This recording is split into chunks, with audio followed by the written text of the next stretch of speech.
All right, well, we might as well get started here.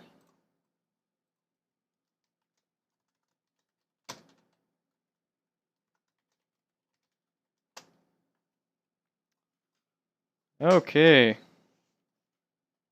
just gonna wait a couple of moments and then we'll get started.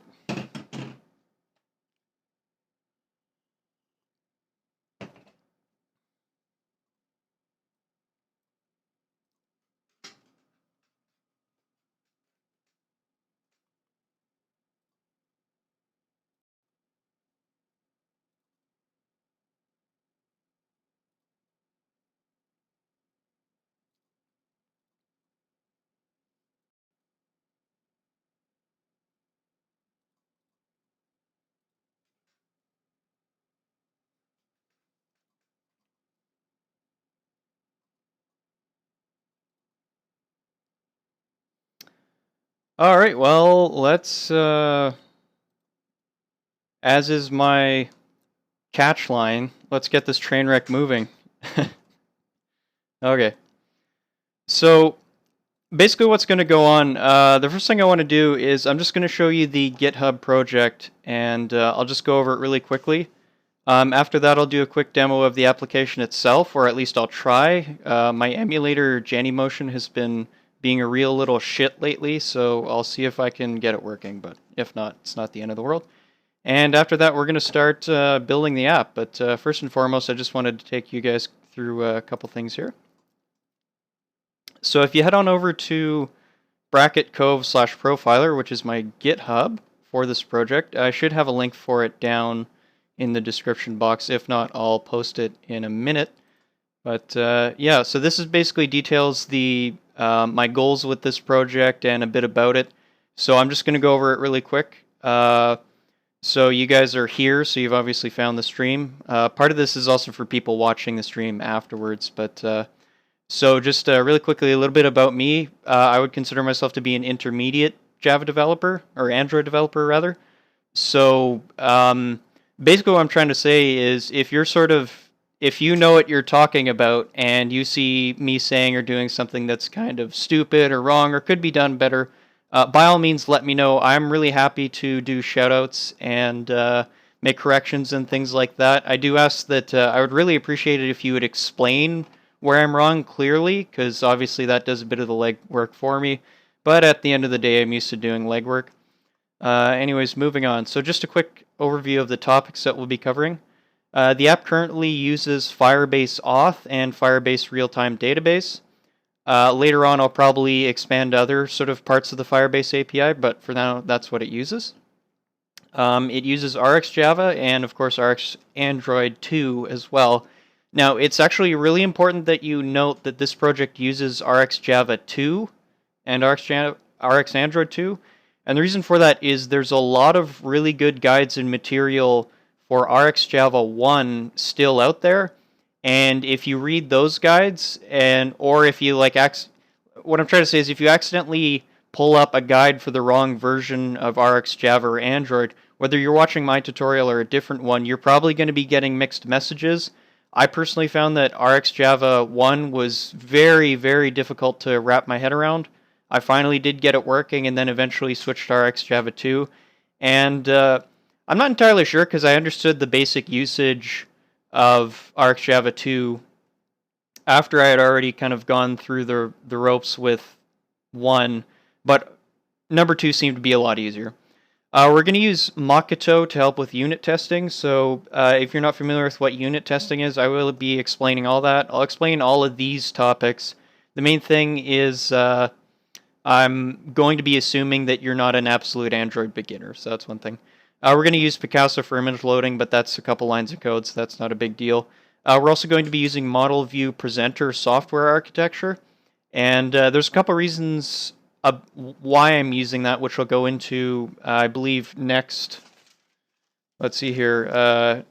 Next day, which will be Wednesday, again at 8:30 a.m. I'll sort of launch into my Model View Presenter diatribe if you want to learn what that is. It's super cool. Lots of great benefits to using it for testing and things like that, and just other cool stuff. And what else? For future, basically, the app runs and it has basic functionality You can make a profile. I'll give you a demo of it later. But the main thing about it is that I'm looking to expand upon the features of the app. Because if you've been noticing, if you've seen any of my ads or anything like that, I'm sort of saying that this is a social media app. Well, to be honest, in its current state, all you can do is build a profile and make a profile and stuff like that. So there needs to be something where you're actually socializing with someone for it to be a social media app, but that is the eventual goal. I'll talk more about that later on. For future iterations, I'm going to be trying to add Dagger 2, which is a dependency injection library. I just really didn't have time to kind of shoehorn it in for the first iteration. I do use dependency injection. I just don't do it through Dagger 2. Also, I'm looking at Firebase Cloud Messaging, which I just mentioned, and Leak Canary to look for memory leaks. So I'm really excited about those three things as well. But like I say, we won't be seeing that for a couple weeks, probably maybe a month and a bit. So, anyways, really quickly, I'll just talk about what we're doing today.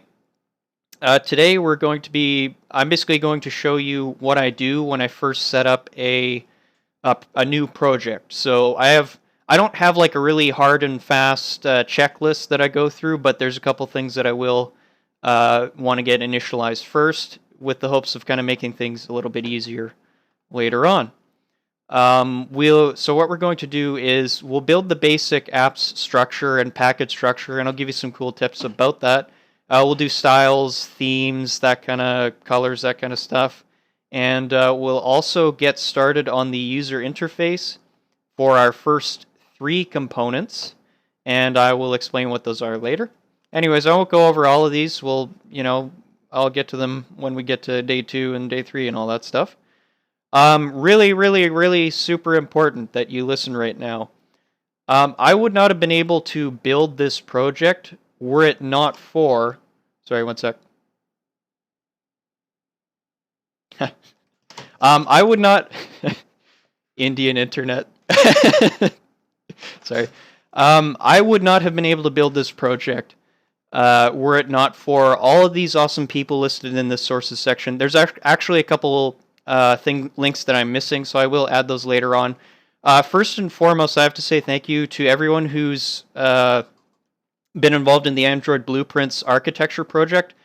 Please, if you are looking to become a better Android developer, I highly suggest you check out all of these sources, especially if you sort of want to become familiar with what's become a really pretty popular stack of APIs, that being, and architectures, that being Model View Presenter, RxJava, and Mockito, and sort of that little stack there, dependency injection, so forth. But the Android Architecture Blueprints team has done an amazing job. I'm just going to pull up their repo really quick here. They have all these different samples for a basic app using various a series of these technologies.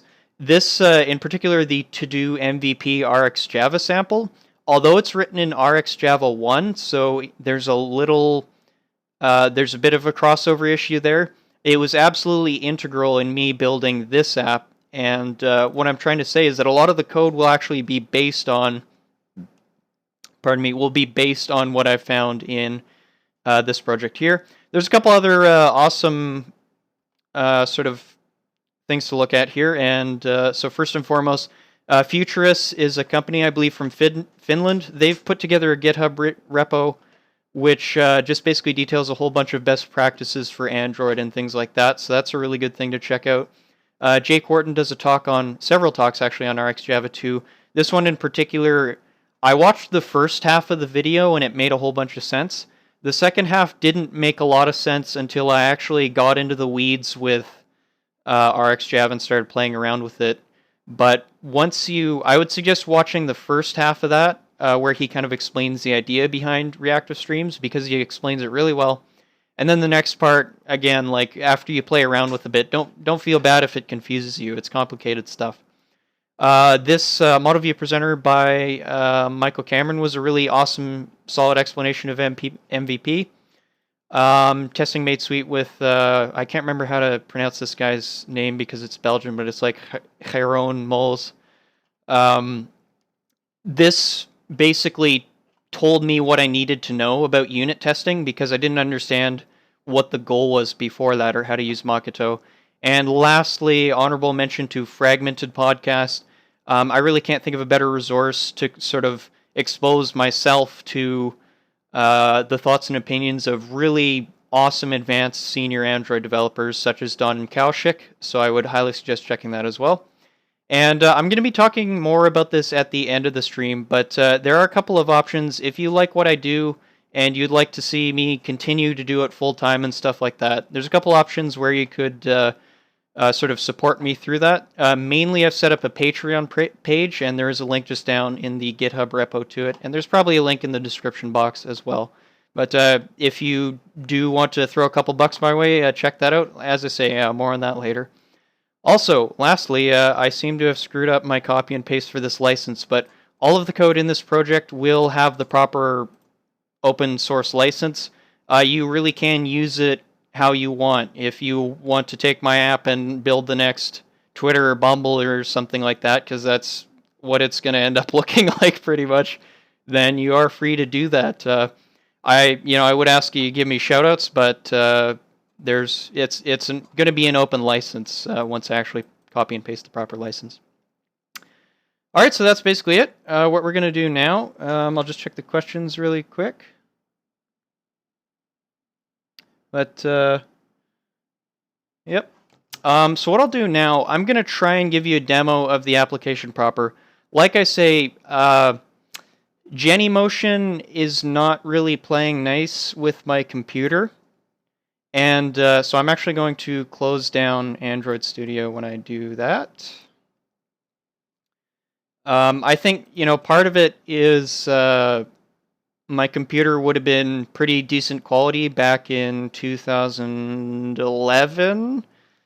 So that's probably one reason why it's not running so fast, but I do easily meet the system requirements. So I am a little pissed about that, I'll be honest. But let's go ahead and try and fire this up. This is probably going to take a couple minutes.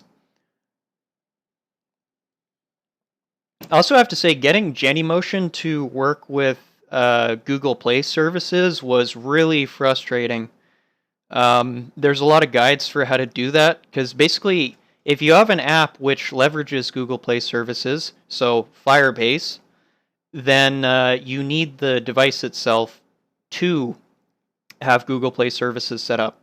So that was really, really frustrating to get going on the emulator. In the end, I found an easy way to do it on Genymotion's website, but there's a whole bunch of guides for how to do it, and they had you installing a whole bunch of stuff that you didn't need to install now, and it was not fun. That was about 4 hours of my day yesterday that I'll never get back. But anyways, as you can see, it's chugging along here.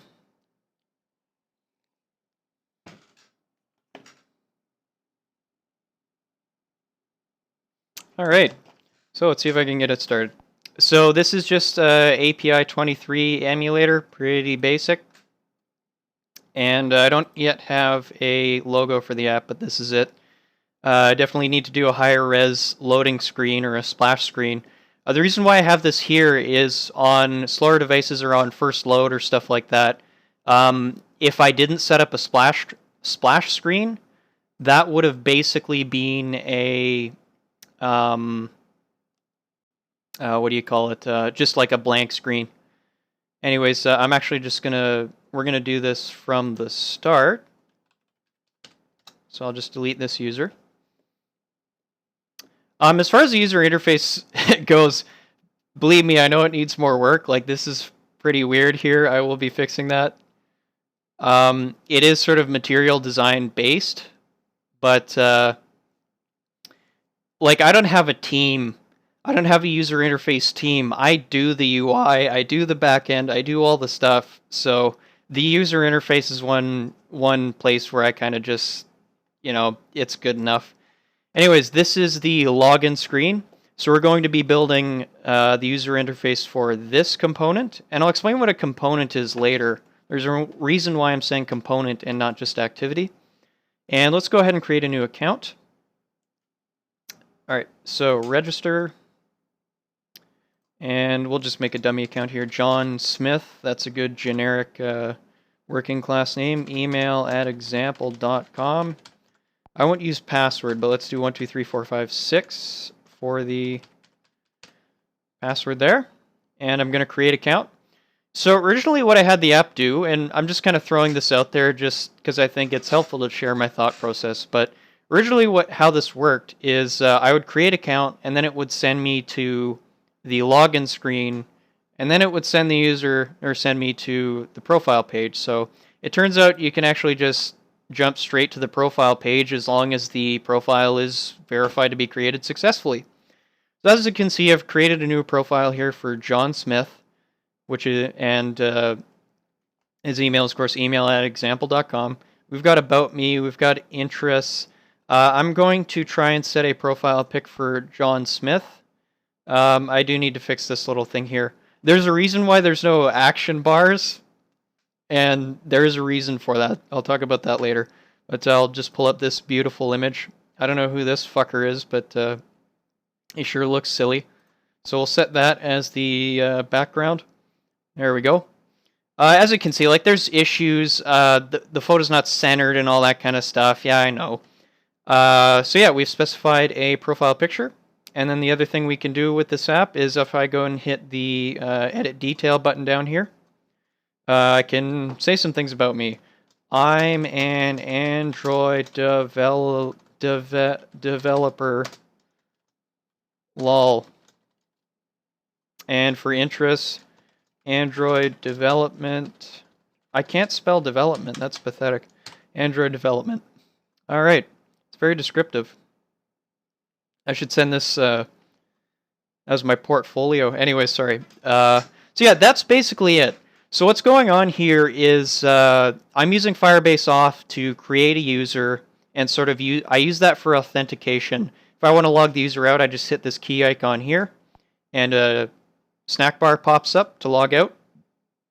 Again, the snack bar is kind of just like a quick thing. So I'm going to hit log out, and that's basically it. So what I'll do later on, what I'll do later on is I'll kind of show you as I make all these things, how it updates the Firebase database live, but that's going to be for another day. So hopefully that gives you a rough idea of the application we're building. Just going to check the questions to see if there's anything. So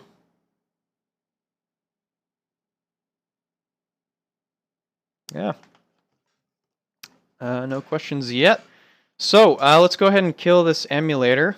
Hopefully it'll behave this time and die nicely. Have a dignified death. Okay, that worked well.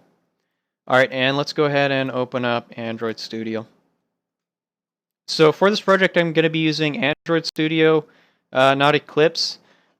Whether you use Eclipse or not, I hope Eclipse has a Gradle plugin of some kind. If it does, I strongly suggest that.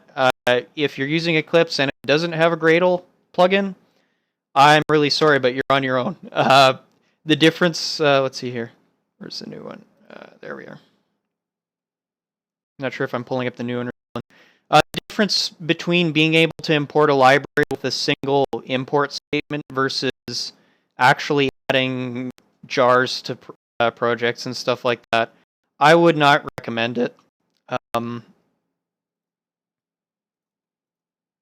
Okay, perfect. This is just going to take a little while to initialize. So while this is happening, if you're planning on following along, what I'll have to do is I'm not going to actually create the project. I created the project from scratch, and I haven't actually changed it at all. Go make yourself a new project. You can call it whatever you like. If you call it Profiler, I think that'll make it easier for certain copy and paste maneuvers. It really doesn't matter that much what you call it. You're going to need to pick Min SDK version 1. That's pretty important. I do plan on targeting lower APIs maybe in the next iteration or something like that. To just do API 21 and higher, so I was taking the sort of the backwards compatibility porting type stuff out of the picture. I'm not an expert in this, but I think that might be a good idea in general if you're building an app. Build it, like, make sure you pick a reasonable minimum API. Like, for example, for most projects, I pick API 16, and if I recall correctly, that targets something like 95% of devices. One sec here. So that's always a safe option. But you can go ahead and pick something like 21 and then just plan to backport it later. Yeah, I'll get into. We're going to be using the appcompat theme, so that's going to be a little bit easier as well, and it's going to kind of set us up to do some backwards compatibility. But anyways, yeah. So this just be like another minute to create the project. You can create a activity, and that's we're going to rename all that. It's not very, but yeah. It's basically time to get started. Does the audio and everything? Hopefully, it's working well. Pardon me for butchering your name, Chitangarg. I'm gonna can. I'm in Canada, British Columbia. The only part of British Columbia which is actually kind of warm. All right, so I'm kind of assume at this point that you've made a new project. If not, not the end of the world. So what are we doing today? So whenever I start a new project, there's a couple things I like to do at the beginning, and I've lost my list of. There's the list. So first and foremost, I like to figure out a couple of the basic res sort of folders and files and things like that. Obviously, make sure that you've got your build Gradle set up properly because that's super important. So there's a couple things. Let's just hop over to values. So first and foremost, I'm not going to spend a huge amount of time harping on this stuff, but as you can see, the app actually just uses the default colors.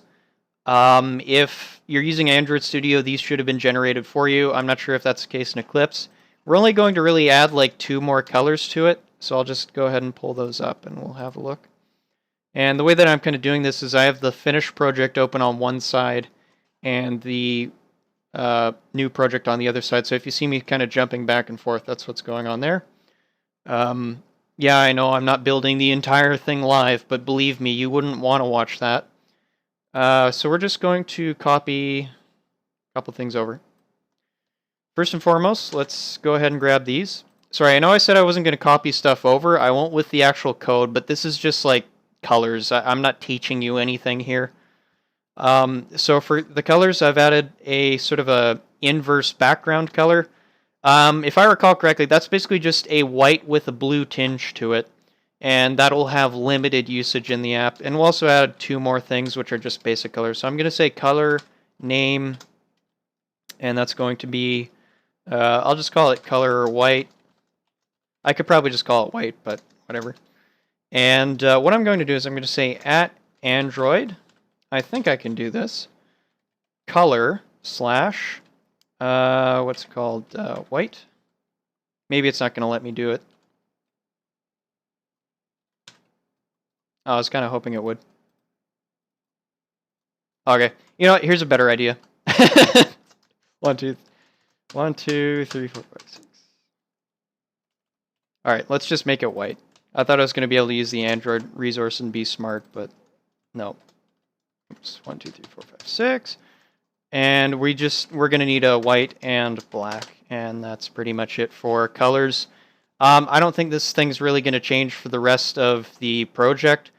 What I like to do, what they sort of suggest is just pick a couple basic colors, and then you can play around with palettes and stuff like that in the actual code. But there's not really, as far as I'm aware, and I'm not an expert, you don't really need a massive colors file. Just pick your basic colors. You need color primary dark is useful for the status bar, color accent. Obviously, you need an accent color, but that's basically it. All right, so that's colors XML done. Let me just see how people are doing and just make sure that the stream hasn't crashed.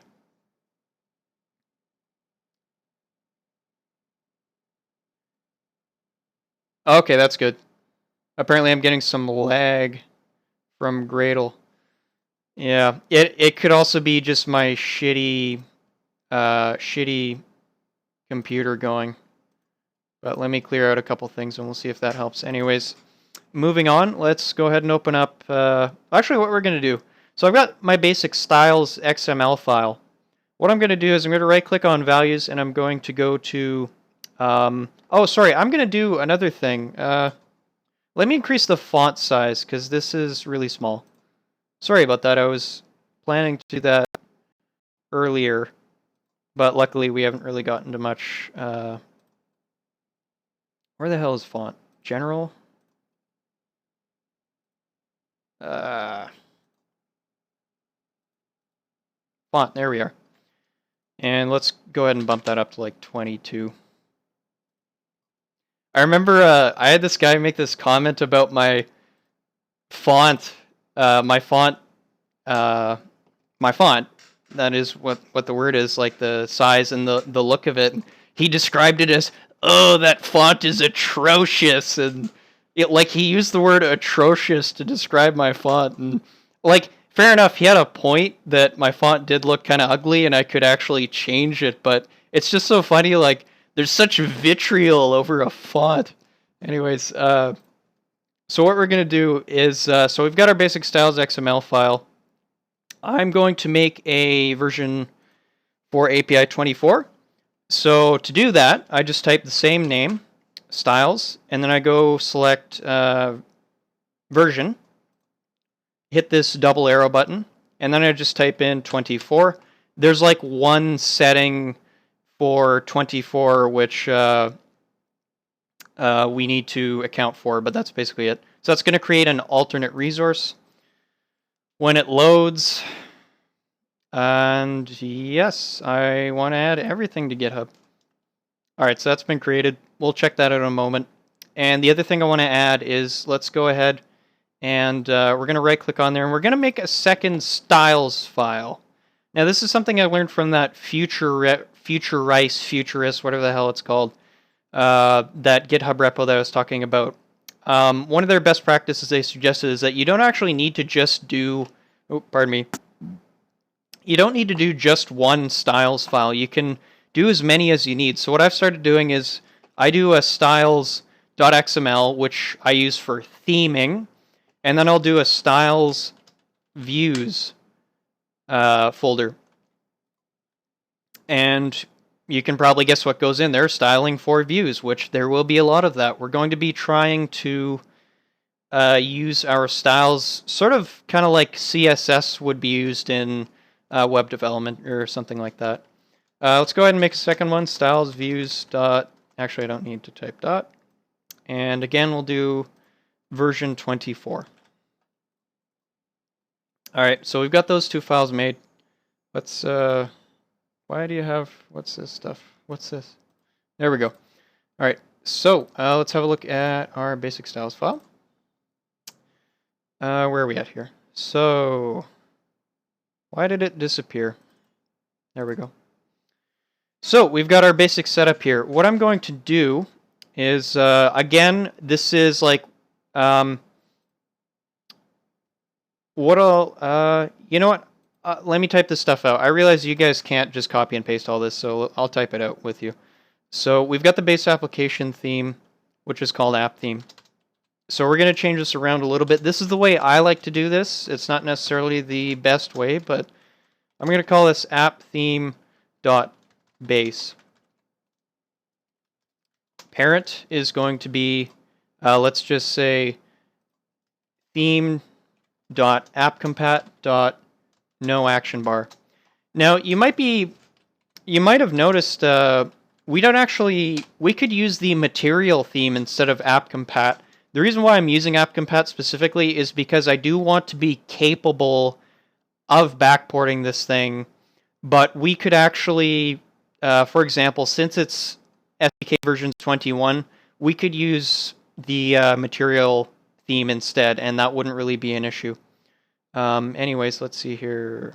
Styles.xml. All right, so we've got our app theme.base. Then we have app theme, which I like to have that be the parent of app theme should be app theme.base. To me, that makes more sense.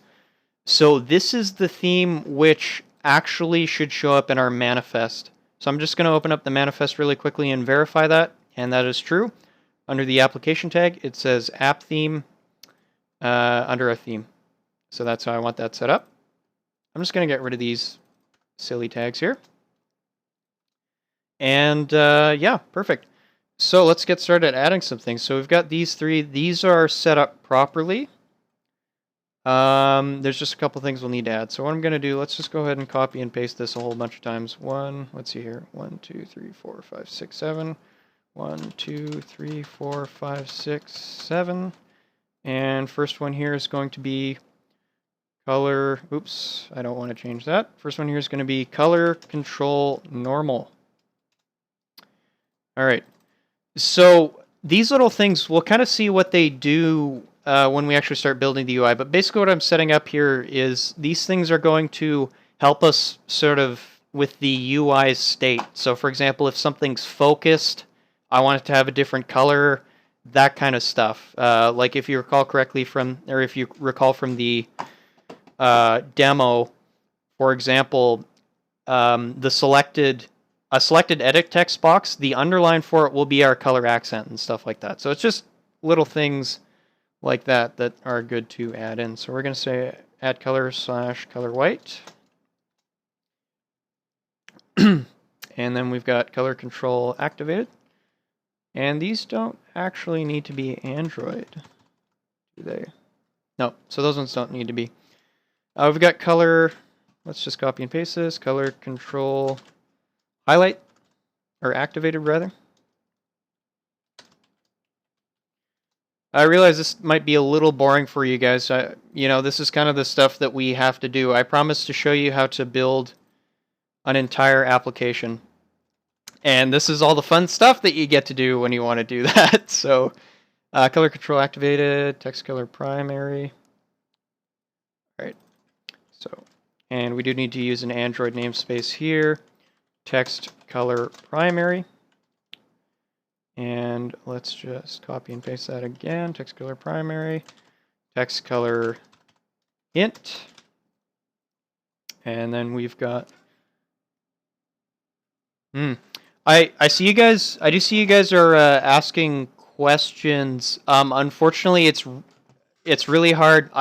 What I'll do is I'll take a break in a couple of minutes and I'll just take some questions. It's really hard for me to switch back and forth because I tend to be a little bit ADD to begin with. So yeah. Anyways, text color hint activated. Activated color accent. Text color primary white. Text color hint, darker gray. Oh, that's one of the Android ones. Okay.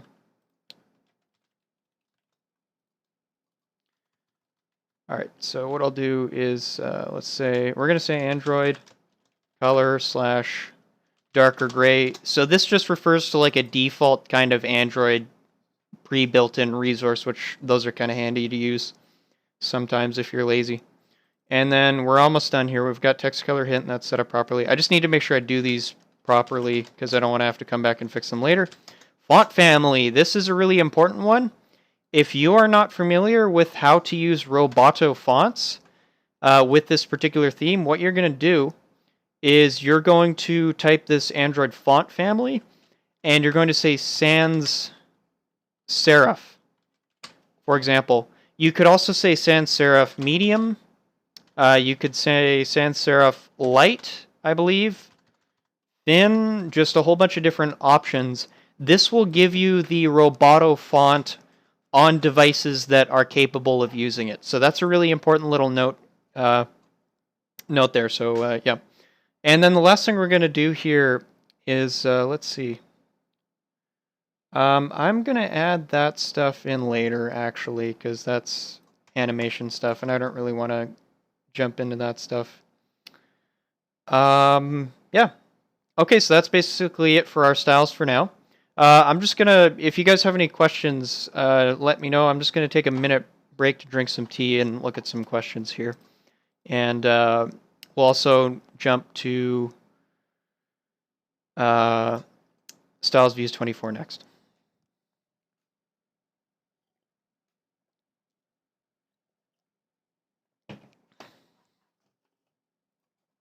Okay. So Raymond Cat asks, what's my take on Dagger versus Android annotations. I'm assuming you. I'm not entirely sure what you mean there. Do you mean both of those specifically for dependency injection, or unfortunately, what's going on is I haven't actually learned how to use Dagger. It's not complicated. The type of dependency injection that I use in this first iteration of the app is different. So I don't. What I'm trying to say is I don't have a good opinion on that yet. But Dagger 2. Here's my policy for things like Dagger 2, RxJava 2, Firebase, and stuff like that. I try not to make an opinion about it until I actually use it in an app. However, that being said, I've heard a lot of amazing things about it, so I'm definitely going to try. Another question, Chetan, hopefully I'm pronouncing that, asks, what am I going to use RxJava 2 for in this project? So this is kind of jumping ahead, but since we have just a minute here, basically what I'll be using RxJava 2 for is, and I'll go over all this stuff later, I'm using Model View Presenter architecture. So I've got a view, the interface between the view and the presenter, and then below that I've got a service layer, which is also abstracted out by an interface. So basically, RxJava is going to be the glue or the communication tool between the presenters and the service layer. Now, when I say service layer, you might be wondering what I'm talking about. When I think services, I'm just thinking it could be a database, it could be a web server, it could be one of the things we're making that I call a photo service. All it does is it grabs a list of URIs, I believe is the correct word, of photos on the device. And that's actually how I get the list of images to display for the user. And I'd like to be able to change that so that you can parse an online source or something like that. But that's for down the road. It's basic functionality. But it's basically how I communicate with those layers. And what we'll see is that it works really, really frickin' well. And there's some other really cool things, implications that I've found through using Model View Presenter and abstracting out the service layer. So just as a quick hint, since we'll have an interface, and that's how we'll interact between the presenter and the service layer, then what'll happen is, since all that's going on within the context of a fragment and not an activity, all that will continue on if the user tilts the device, for example. So that's a really important thing to know. Anyways, I'm like tangenting as hell right now. Let's see, I'll take one more question here. Brandon asks, does it make sense to use Google's data binding library heavily with MVP, or is that better suited for some other architecture? I haven't actually used the data binding library. That's not really the route that I've chosen to go. So, but, data binding sounds really cool. I haven't actually worked with it, so I can't give you a good answer there. We don't leverage it in this project, and I don't think I'm missing anything, but if I'm correct, it's just sort of another way of doing things. Also, I'm pretty sure there is an RxJava library for that. I think it's called RX Binding, so you might want to look into that as well. Anyways, let's carry on here. I'm just going to drink some of my suspiciously colored tea. I'm not going to say what it suspiciously looks like. I'll leave that for your imagination. It's a type of green tea. Anyways, so let's open up styles views. Actually, let's not, because we should probably make the views first. Sorry. The last thing we're going to do for styles for now is go ahead and open up styles views version 24. And I'm just going to make one little change here. So we're going to say style app theme. No, just app theme. Parent app theme.base. Okay, and then we're going to say I will copy and paste stuff from the project itself, because that would be stupid to do otherwise. Go ahead and grab these.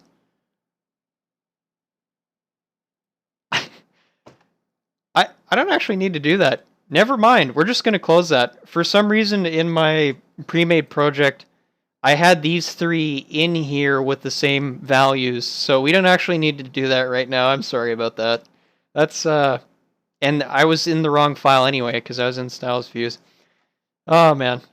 This is why I never think of myself as a genius, because basically every workday I make stupid little mistakes like that, and it's very good for the ego. Okay, so awesome. So what we're gonna do now is we've got styles. Here's what we're gonna do. Yeah, go ahead and save that. All right, I'm gonna pull up a notepad, and this is something that I actually do. Oh, it's not behaving, you stupid thing.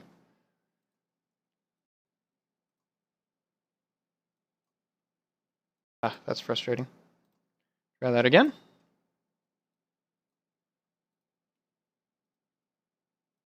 Oh, you can be serious.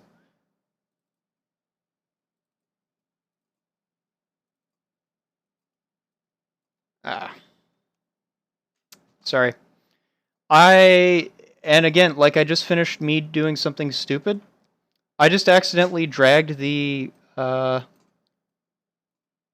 we're not going to be able to do that because I just accidentally dragged my notepad window to a place where I can no longer click and drag it away on my other monitor. Or how about, let's do this. There we go. Okay. That was annoying. Just like, are you serious? Okay. So what we're going to do, I'm just going to make a to-do list. So the first thing, this is like a new app checklist. If you haven't noticed, I'm just doing this on the fly. So that's why it's not super prepared. But I promise you when we get to the important stuff, then we're going to be trekking along here. So new app checklist, colors, styles. This is more for your benefit than mine at the moment, but it is always good to work with a checklist. So we're going to do colors, styles. This is a list of what we're going to do here. We're going to set up our basic package structure. And I'll show you a cool way to do that. The way that we're going to do that is called package by component, which happens to work really, really well with MVP. I'll actually post a link. I'll update a link in the repo for a talk about this, because it actually works super well. Package by structure. We're going to do the user interface for our first three components. So I'm going to kind of spill the beans that are, okay, UI4. Our first component's just going to be called login. Our second component's going to be called create account. And our third component's going to be called profile page. And that's basically all I have planned for today. So we're going to launch into a little bit of a diatribe about package structure. So I'll just give you a minute to write that down if you would like. And great. So what we're going to do now is we're going to look at our Java package. So if you're using Android Studio, what's happened now is that it's generated a couple different source sets here, I believe is the word. So the first one is called test, the second one's called Android test, and the third one could just be thought of as main. I'm pretty sure if I switch to project files, it'll show up like that. So go ahead and switch to project files just for a moment, please. If you'd like. I'm not going to be chasing you down. So basically how this works is in the Android test package here, or build type, what goes in here is UI testing. I'm not going to get into UI testing for this first iteration of the app. I will do it next time because it's important to a degree. But what we're going to be mostly working with is this test package here, and of course the main package, which is where we'll put our code proper. But The test package is going to be super important. That's where we're going to put our unit tests. You can actually see here that Android Studio has generated a unit test. If you've never done unit testing before, and you're wondering, like, what is a unit test? Why does everyone say I have to do it? Blah, blah, blah, blah. This doesn't help me understand why I need to unit test, because this really doesn't. Then I'm going to cover all that stuff. That's going to be day 3, I believe. I can't remember. Check the repo for more details. But all right, so just a quick note there. So that's where we're going to be putting our unit tests. We're going to set up debug. Sorry, we're going to have this stuff is really hard to explain because the Android team uses a bunch of words that are really, really similar, and I can't remember which are the right words, but we're going to make make production, and let me just pull up my other Gradle file. That's one thing that's kind of irritating. I realize it's not easy to think of names for things, but this stuff it's harder to teach. Okay, so for build types, we're going to make, don't actually do this, I'm just giving you a brief glimpse ahead. We're going to make a release build type and a debug build type. And then we're going to make these things called product flavors. So I won't actually add them, but they're just going to look like product flavors, curly bracket. And then we'll do a mock product flavor, and we'll do a prod product flavor. So what that's going to do is it'll build us a couple more of these packages up in this corner here. And the result is that we're going to be able to switch between build variants, which I believe are the combination of a product flavor and a build type. If I'm wrong, sorry. What that's going to allow us to do is when we get way further ahead, when we're testing, we're writing our unit tests, we're going to be able to switch between a fake version of our service layer and a real version when we want to run the actual app. And we're not going to have to change any of the code. I feel like doing Donald Trump hand signs here. We're not going to, it's going to be great. We're not going to have to do any, not a fan of Donald Trump, just I like to make fun of his gestures. But anyways, we're going to be able to switch between these two things and not have to change our code. Anyways, I feel like I'm getting way off topic here. I know that's why some people like watching me, but if I don't carry on, then we're going to be here a while. So let's go ahead and start. So we've done colors. We've done styles for now. Let's talk about package structure. So like I've said several times, the way that we're going to do this is we're going to package by component. And instead of making a diagram in Notepad, what I'll actually do is let's just go ahead and do it. So go ahead and open up your main package. You might need to switch to the Android thing. You could also do this through the main package here, Java, blah, blah, blah. We're going to do this through the Android project overview thingy. Can't think of the word. Before I continue, any questions?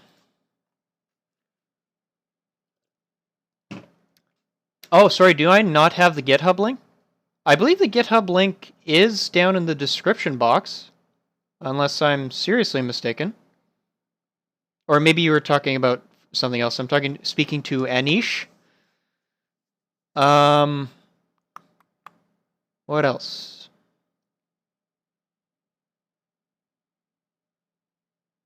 Okay, it looks like we don't have any questions, so let's just carry on here. What I'm going to do is I'm actually going to commit what I've done so far to the GitHub repo. This is one thing I forgot to mention. I'm just going to have to open up a browser for a minute and explain this to people. And this is a little bit more for the people who are watching the stream, not live. But just if you go to the GitHub repo, as you can see here, and there should be a link down in the description box. The way that you're going to sort of make sure that your code is synced up with mine is you are going to you're going to navigate to the repo, click on this commits thing here, and you'll see all the different commits. What I'll do is I'll give them appropriate names and messages. So if you want to navigate to, for example, like episode 1, whatever starting point. I actually haven't thought ahead to what I'm going to call these things, but it'll be something like that, episode 1, and you want to start from there. That's how you're going to do that. Once you've gone to this thing here, once you've clicked on the commits, then you can, for example, navigate to a particular point in time, a particular commit, hit the code button there, and then you can clone or download it and bring it into your own thing. Anyways, I just wanted to give a quick heads up on that for the for everyone there. Okay, so and I'm going to commit. So in Android Studio, it's super easy to do. I've already to set this thing up with GitHub. Obviously, you need to have a GitHub account. All I did was I just went to import into GitHub. Sorry, import into version control, and then share project on GitHub. What I'm going to do now is I'm just going to go up here and say commit changes. And we're going to call this commit episode 1. Episode 1. And we'll call it colors and styles done. And I'm going to commit and push that. And yep, that's fine.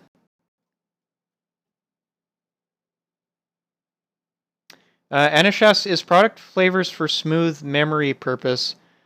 I don't know if it's for that. The way I use it, it's really hard to explain, but what you're going to be able to do is if I name a class, how can I? I'll have to explain that later for you. It requires some explanation the way I'm going to be using it, and I unfortunately just don't have time at the moment, but I will cover that for sure. Oh,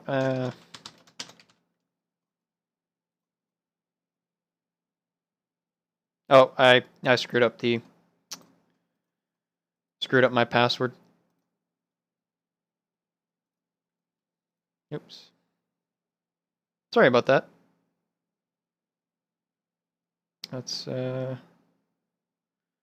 push.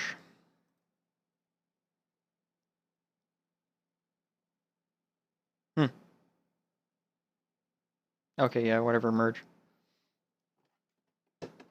Sorry about that.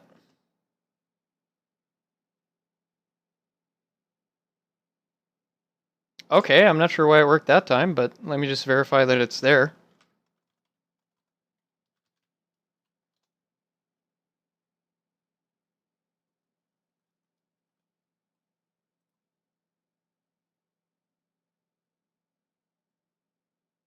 Okay, whatever. I'm gonna have to clean that up later because that's confusing. But one of the unfortunate effects of me being always doing this on my own is that I don't actually have a lot of experience using GitHub other than just managing my own projects. So, anyways, quick question. I'm sorry, man. I'm gonna have to call you Jane because there's no way I'm gonna be able to pronounce your name properly. How easy or difficult is it to learn MVP? That's a big question because how difficult is it to learn anything? I would say that your best bet is to build a project that uses Model View Presenter architecture. If you're able to do that, which means that you're going to need to be able to make a basic project ahead of time, then you're going to learn a ton about it. We're going to do that. So if you stick along, I'm going to explain a lot of reasons why this is a cool software architecture. I'm not saying Model View Presenter is the best. There's no silver bullet architecture, but this one's pretty cool for testing. All right, I'm going to shut up now and let's go ahead and do the architecture. So what we're going to need to do is we're going to be building... what? Am I silent? Testing... Oh, okay. Oh, the K, you're explaining with your name. I thought the stream was silent. Okay. You know what, man? Even with that, it's hard. Anyways, all right, so digression. So what is a component? We're going to do package by component, and this is a little diatribe here on it. Package by component. So if you've looked at different projects, you're going to see a lot of different ways to lay out your project.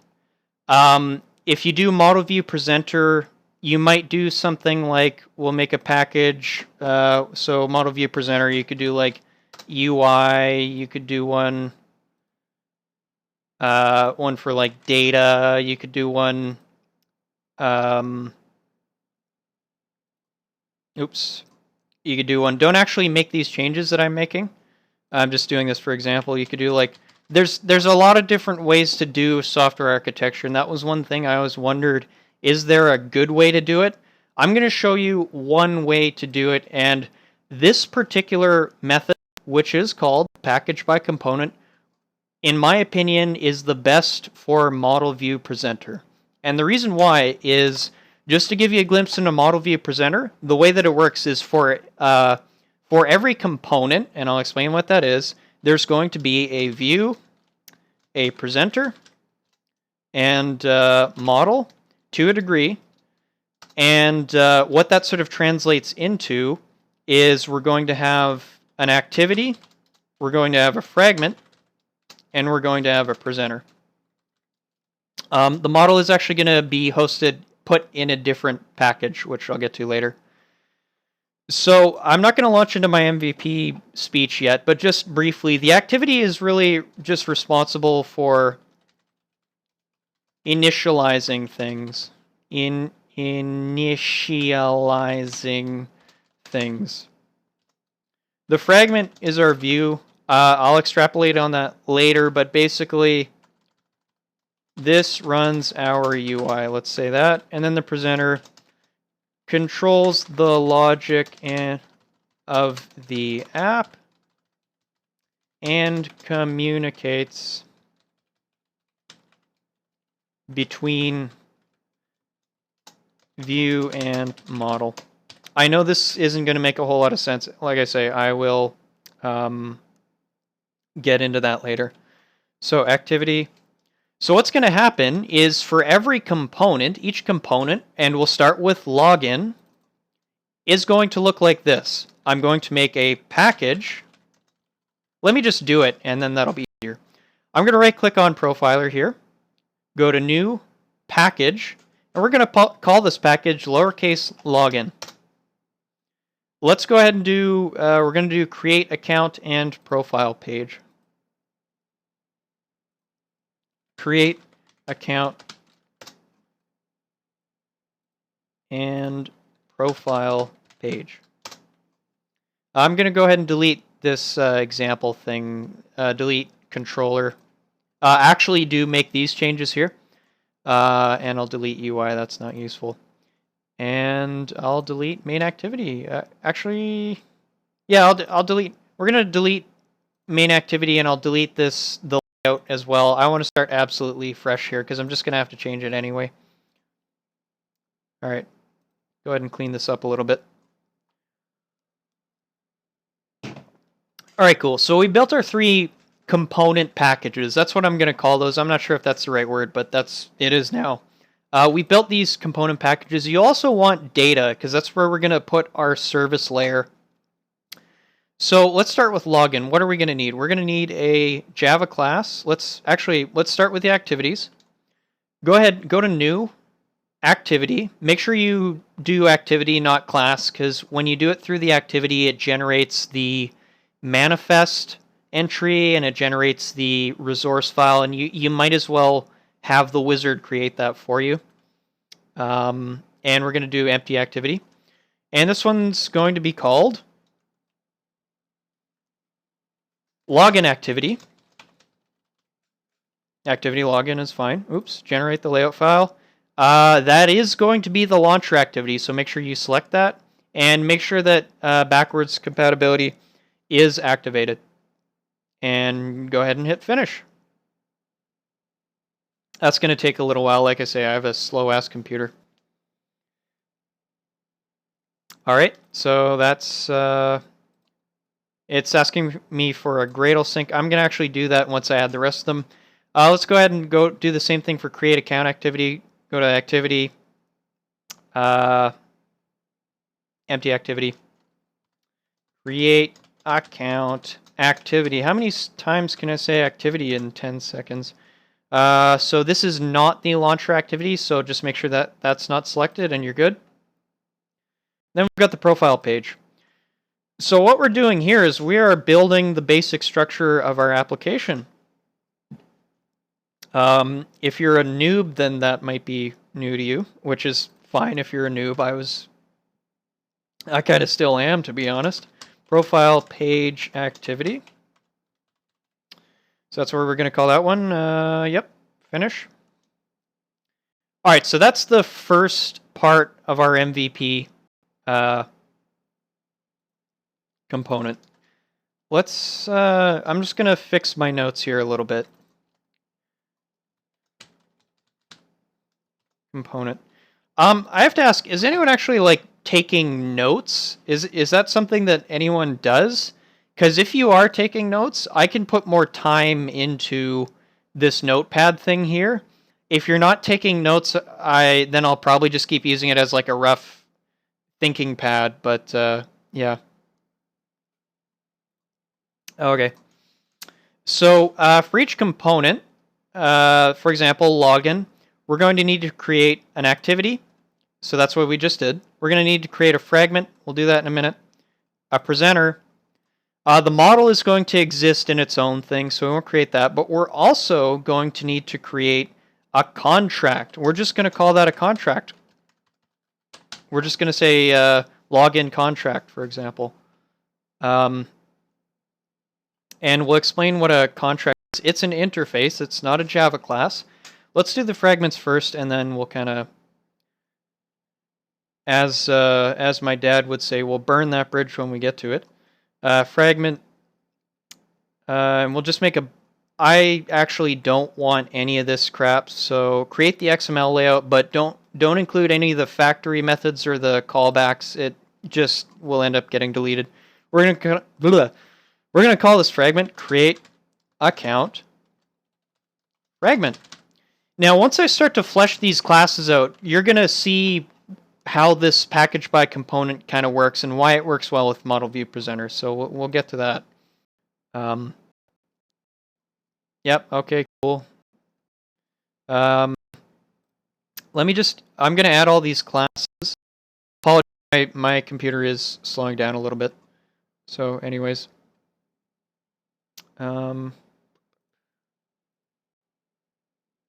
Fragment.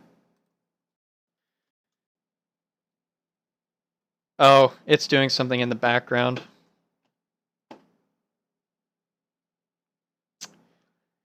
Yeah, if you're interested in supporting my Patreon so that I can buy some better equipment, then I would really like that. Anyways, just do a little plug. Let's try that now. Okay, so this is login fragment. And again, I don't want any of that interface callback crap. Ain't nobody got time for that. Do do do do do do do. Okay. Then we've got profile page. This is the fun stuff. I'm being facetious. This is not the fun stuff. Profile page fragment. Oh, I wrote fragmented. Did I write that for the other ones? How did I write? Oh. Maybe that was a secret. Anish is asking, which option are you using, Volley or Retrofit, to build this app? I'm actually using neither, so I use Firebase. And so basically, essentially what I do is I wrap my Firebase service calls in RxJava observables, and that's how I sort of communicate. So yeah, no, Retrofit is something. Retrofit is basically next on the list. I wanted to do this one. Here's the reason why I didn't include a couple of things. The main thing is that there's only so much I can learn in the span of 45 days, and there's only so much I can kind of cram into a single application before it just gets way out of hand. And I really felt like I was reaching that limit with this project. Also, I don't technically need to use Retrofit yet, so that's another reason why. But Retrofit is totally cool. Anyways, all right, so we've got our fragments. I'm going to Gradle sync because it's about time. So we'll see in a couple minutes where that finishes.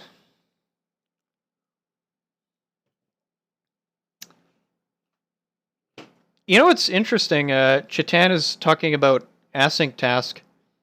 I want to. There's definitely serious issues with async task, but I'm kind of wondering if some of them can be rectified just by using model view presenter architecture. And what I'm talking about specifically is orientation changes, because if you call the async task in a fragment and you call set retain instance on that fragment, then I'm actually wondering if that mitigates a lot of the issues. I'm not suggesting you use async task, but that's something I'll be taking a second look at because it's interesting. Anyways,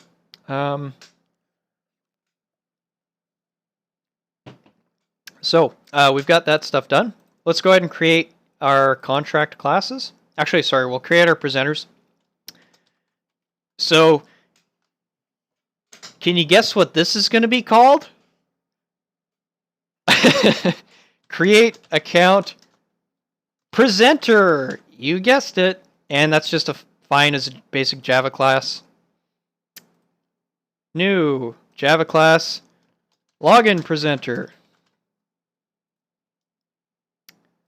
New profile page presenter. All right, so those are our presenters. We got one more thing. And I'm going to say Java class here, new Java class, but I'm actually going to switch the kind to interface. And that's going to be called create account contract. Surprise, surprise. And obviously there's a reason why that's an interface, if you don't know about interfaces. I'm working on a video about interfaces, so do check my channel. I was actually going to record it yesterday, but the way I was trying to do it was just beyond my editing, and there's a bunch of reasons why, but it will be coming out soon. Login contract. And once we have all these, I'll just finish off this last one here, and then I'll talk about what's going on here. So let's say interface, profile page contract. Okay, so as you can, so this is package by component in a nutshell. The way that model view presenter works is that you're going to create these, I think probably the best word for it would be model view presenter components. But I'm just for the purposes of using a different word for a moment. I'm going to call these MVP clusters. That's just a word I made up, or maybe I heard that from someone else. So let's see here. So whenever I'm using model view presenter, I'm going to have a view class. I guess that could be an activity. Like I say, I'll go into a big diatribe about MVP later, but that could be an activity for our purposes. That's the fragment. There's going to be a presenter. There's going to be a model classes. There's going to be contracts. So by packaging by component, obviously, if I'm working on a particular, I'm not likely to be working on different components at the same time. Maybe to copy and paste, but it's not super likely. Whereas if I'm working on a particular component, I'm going to be jumping back and forth between the view, the presenter, the contract, and the model. So it makes a lot of sense to me to package by component, so that if I'm working on create account fragment and for some reason create account presenter isn't open, there's different ways I can open it, but by doing it this way, everything's where I know it should be. That's basically the gist of using package by component. So hopefully that makes sense. If there's any questions, give me a shout. Let's see here. Oh, I wrote profile presenter. Thank you.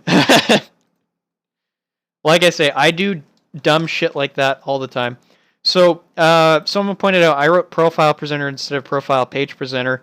I'm going to click on that file just once, and I'm going to hit Shift F6. I don't know what that would be on a Mac. I'm on a PC. And that is how you rename a class. So that's going to be profile page presenter. And that will, by doing it that way, you'll change both the file name and you'll change the class name. So hopefully everyone is caught up to speed here on what we're doing. That is the basic structure of our application.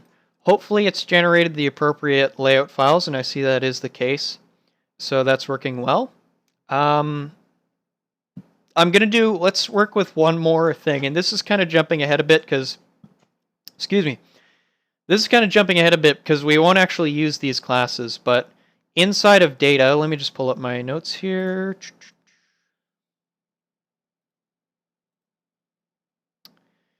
Let's see, where are we? What is life? All right, so inside data, we're going to make a couple more packages. I'm going to make a package called auth. I'm going to make a package called database. Hopefully I spelled that correctly this time. And then I'll make a package called photos. We're not going to make the classes that are in here. But I'll just explain that this is actually what's going to be our service layer, as I call it. I'm 80% sure that that's the correct way, the correct thing to call this. So basically, the reason why I'm going to separate these out, this is one of the goals, and this is something I did almost accidentally, but it ended up working out really, really well. My goal, and I think this might actually be a principle for Model View Presenter, but don't quote me on this. I had to build this app and make a lot of changes to it, because that happens every time you're making a new app, unless you're really, really good, which I'm not. Originally, how I was doing this is in the presenter, I was grabbing like my Firebase database, and I was grabbing my Firebase auth service and all that stuff, and I was holding instances of that in the presenter. What I figured out was what I set as a goal for myself is I said, you know what, this is really, really freaking tough to test. What I'm going to do is I don't want any service layer code in my presenter. Now, that's probably pretty obvious to, like, I'm sure there's someone who's rolling my eyes at me like, oh, really, that's a big realization for you? But for me, it was, shut up. And so I decided to put, I didn't want to see a single import from Firebase in my presenter. We're going to see later on how that actually really helped things out. It's actually how I figured out how to test the presenter, because before I couldn't, because I was having issues mocking Firebase and stuff like that. So anyways, I'm going off on a tangent here, but that's just something to note. So we've got our basic setup here. We've got our sort of our service package. That's kind of the one thing that I'm not really going to consider like a component. I'm going to break the package by component sort of paradigm there, but that's totally fine. It's not meant to be like super hard, fast rules. Use it until it stops being useful. So we've got our package structure done. Let's go ahead and type that. Any questions so far? Let's see. Chitan mentions RxJava is worth the struggle. I absolutely agree with you. RxJava was really difficult to learn, but once I actually saw how freaking amazing it is, and I mean RxJava 2, RxJava 1 is great, but I would suggest switching to RxJava 2. It makes a lot more sense. It's amazing. It's the way that I'll be using it in this application is like async task on steroids. So I'm really excited to show you guys that, but that's not going to be till like day 4 or something, because we need to set everything else up. Actually, day 3 is going to be my big RxJava day. And someone asks, I'm going to try and pronounce your name, Shitij, asks what you think about MVP versus MVVM, which is model view model. I've never actually built an app in model view model. I'll probably the next app I do, I will probably force myself to use model view model, but I don't actually have an opinion on it yet. But it looks interesting. One quick note about model view controller. This is not coming from me. I heard an argument against it with Android for testing purposes. Now, whether this is entirely true, I don't know. You probably can still test fine with model view controller, but the important thing with model view controller is that if I recall correctly, you've got a view here. Sorry. Yeah, you've got a view here, a view here, a view here, and all of that is talking to one big controller. And so you've got a pretty big pretty big class to test. Whereas with model view presenter, it's like view, presenter, service, view, presenter, service, view, presenter, service. So you're testing smaller classes. So that's one argument sort of in favor of model view presenter when it comes to testing, at least. Anyways, I actually pronounced it right. Sweet. Shitij. Sweet.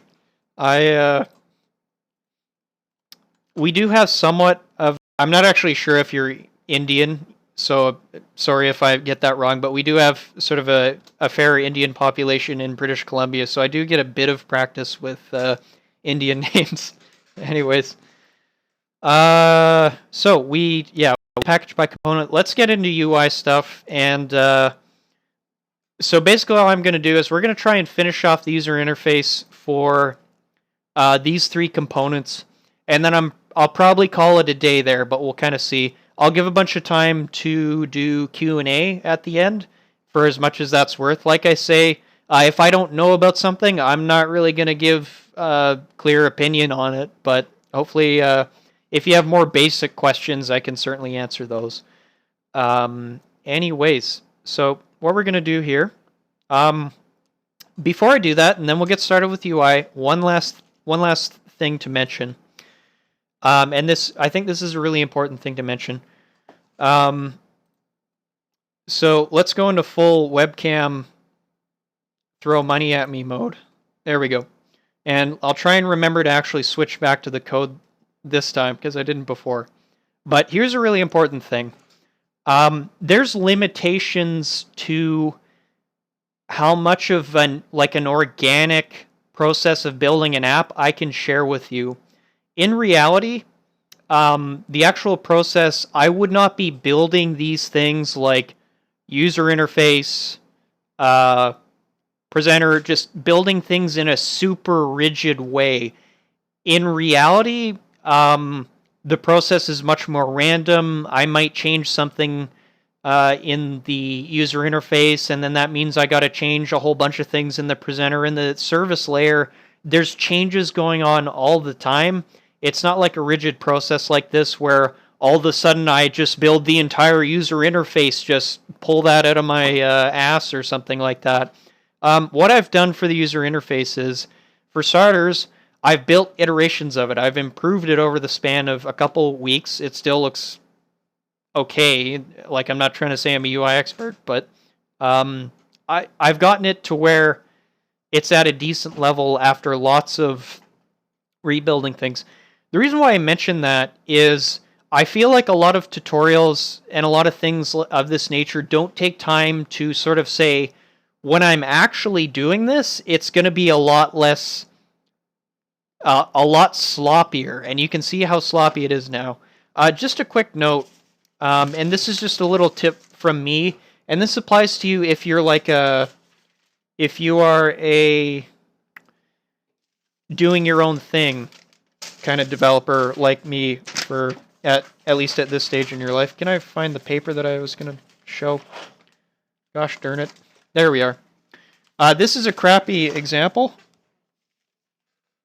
because it's like the most basic user interface. But for every user interface that I make, with little exception, I do one of these little sheets here. So this was made before I wrote any code. As you can see, it's just a friggin' screen with boxes on it. And it doesn't demonstrate a lot, but what I wrote on it is, before I wrote any code, I have this little way of doing this. Hopefully you can see. Oop. My handwriting is terrible, I know. So all these little notes, these are just little notes that tell me, okay, I'm probably going to need to do this with this activity. So plus kind of stands for a method, and the minus kind of stands for a thing, like a variable or something of that nature. The reason why I do that is when I actually hit Android Studio and start writing some XML, I want to have something lined up ahead of time. And we're going to switch out of the full cam horror mode here, back to code. But when I get to the user interface, I want to have something written down. Obviously, like, if you're working in a company, there's probably someone that does the UX and UI diagrams for you. I'm not necessarily saying that's the best way to do that. That's the trailer park way of doing user interface from your bedroom. That's what I like to do, anyways. So let's go ahead and start on some user interface stuff. So let's start with the activities, because those are super simple and they're all going to look the same. So the purpose of activities in basically my entire app, at least this iteration of it, is they are just a container that's responsible for initializing a fragment. And that applies both at the level of the class and in the XML. So let's see what I mean by that. I'm going to go ahead and open up one example here. And I'm just going to close all these windows because I don't need them right now. And I'm going to make a little bit of a change. So when I'm working in the design window, I like to have the full screen, and also that'll make a better viewing experience for everyone. I'm just going to double check that I switched screens. Yes, I did. Okay. So what I'm going to do is I'm going to click on this gear icon, and I'm going to say windowed mode. Okay, so now I've got this thing out of the way, and I've got more space for my... Let's go ahead and... Is that the button? Okay. And I've got more space for my design window. I'm going to hit Alt 1. And do you see that pulls up my package explorer? I'm going to hit Alt 1. It's going to go away. Alt 1, Alt 1. If you notice over here with this little project tab, it might be a little bit hard to see, but what it says there is, it just says 1:project. What I've done is I've actually gone into my settings for my application, and I've specified, actually I think 1 is the default, but you can specify Alt keys for these different tabs. So I've got project on 1, I've got Android monitor on 3, so I can hit, like, for example, Alt 3, that pulls that up, or I can hit Alt 3 and that takes it away. Oops, I should not have done that. There we go. I should not have done that.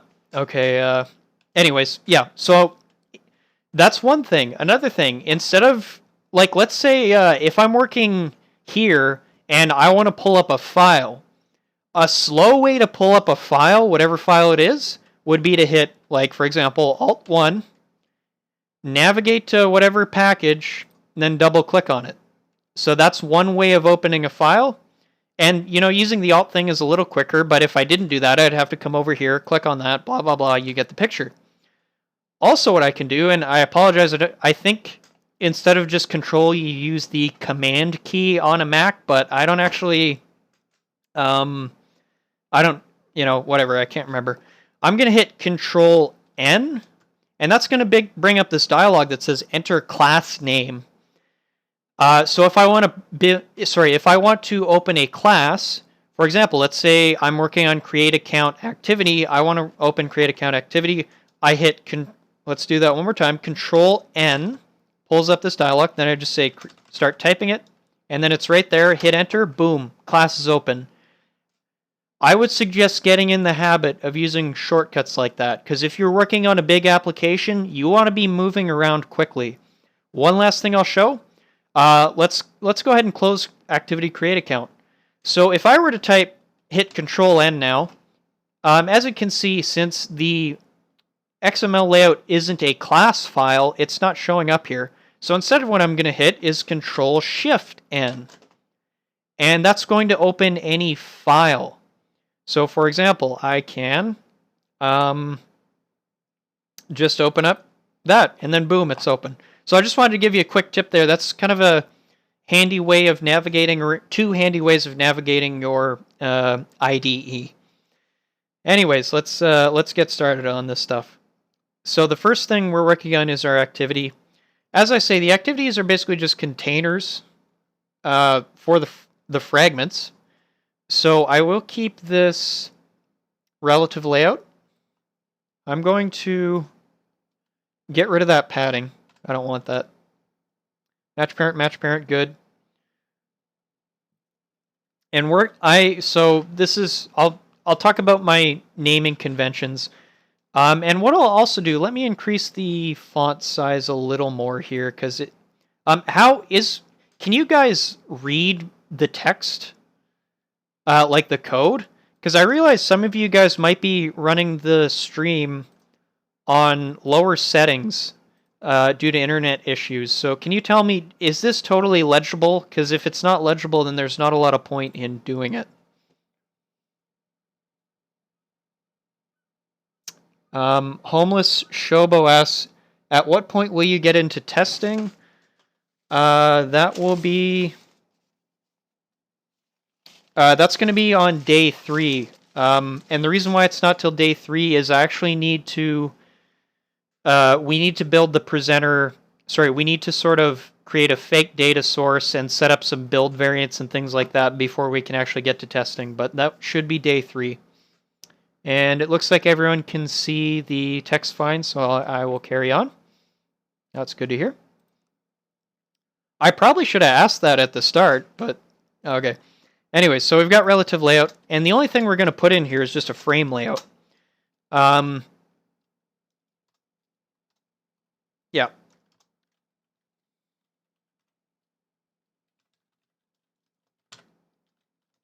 All right, so Android ID, so the ID is going to be container create fragment.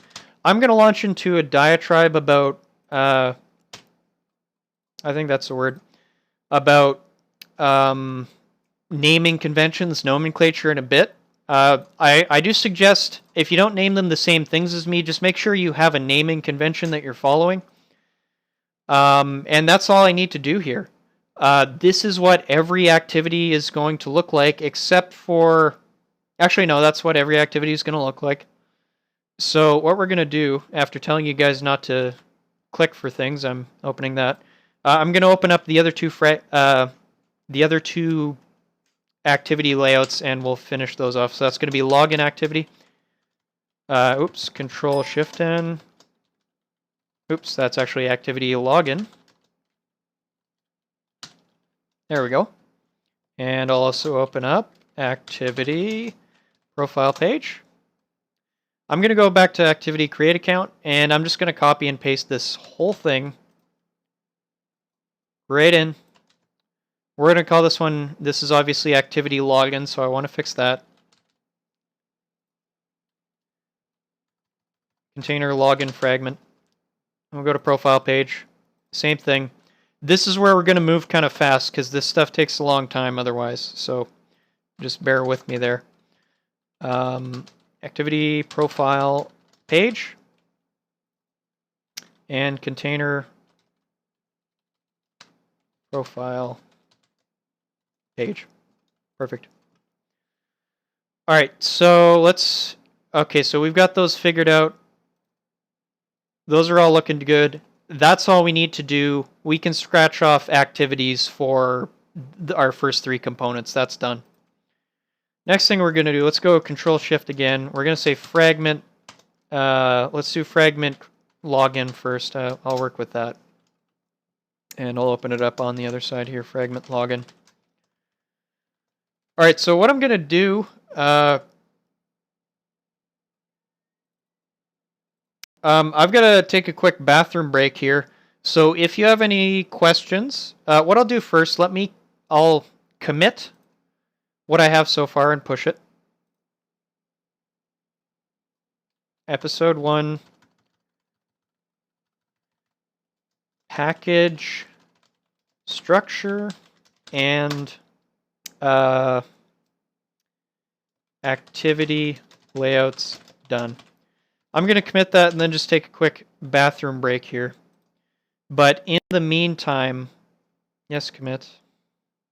Commit.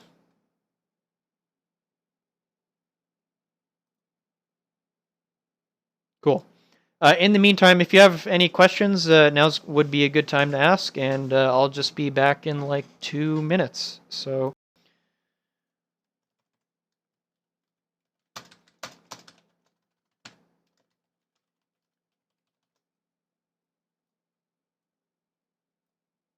And just throw my little blinder on here, and we'll talk to you in a minute.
Oh.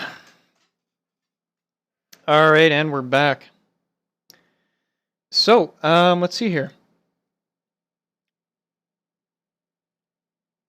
So Shittich is asking, can you change whole layout to frame layout? I think what you mean is, if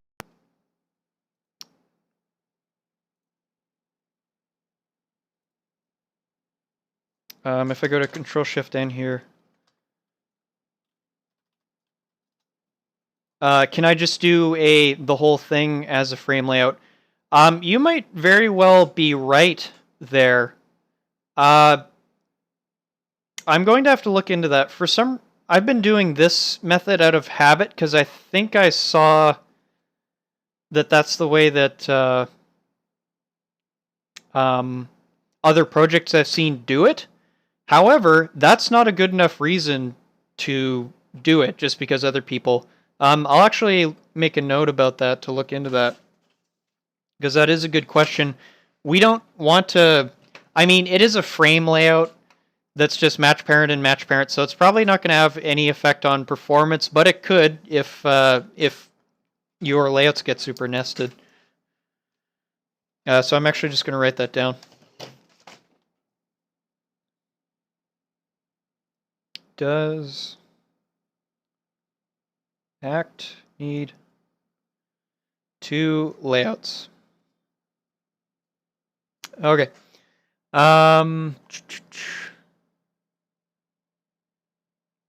And Anish asks, for how long have I been developing Android? I've been developing Android for just shy of 3. No, not quite. Like 2.5 years, a little more than that. I don't have a degree. I have a single college class of introductory Java, and I had been learning a little bit of Java before I got into Android. And when I mean a little, I don't mean I mean I was no good at it. I've really most of my Java knowledge has actually come through building Android apps. So yeah, but that's been about the time frame. Now the thing, when I say 2.5 years, the thing about that is I've had to work a full-time job for most of that time period. And I've only recently sort of built up the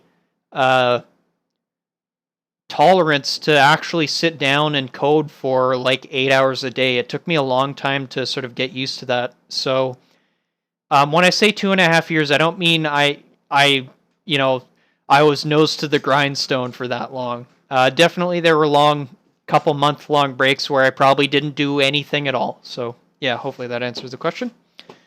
I'll just do about 2 more questions here. I saw MVP tutorial. They didn't use the interface to communicate between the presenter and the view. They use a class which have frame layout as superclass. So here's the thing. Maybe their way works. I'll explain to you why I suggest using the interface. And the reason for it is by using interfaces, it promotes what's called loose coupling. It sort of reduces the dependencies, for starters. Secondly, it's not as much of an issue when it comes to our view and our presenter. But when it comes to, like, for example, the presenter communicating with the service layer, there are very good reasons why you want to be doing that through an interface. And we'll see why. There's multiple ways of doing something, but if not for having an interface between the service layer and the presenter, I wouldn't actually be able to swap those out using dependency injection. Unfortunately, I'm not going to be able to explain what that is until I get to it, but just as there are reasons why using the interfaces are important. Also, in terms of using the interface between the fragment and the fragment and the presenter, the view and the presenter, I find that it helps coding.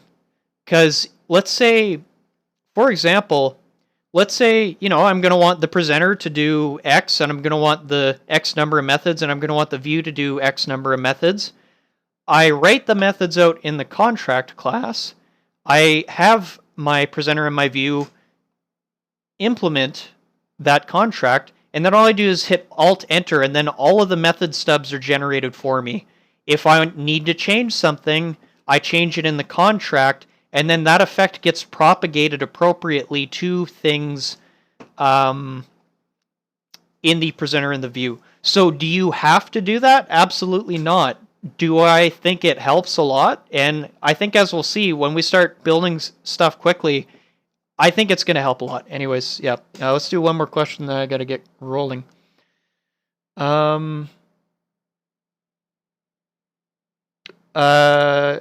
Shittage asks again, does having I think you're referring to having this thing and using tools context. I've not noticed it to have any effect. And one more question from him. Oh, someone's confused. That's not good. Why are you confused? I'll try and explain it.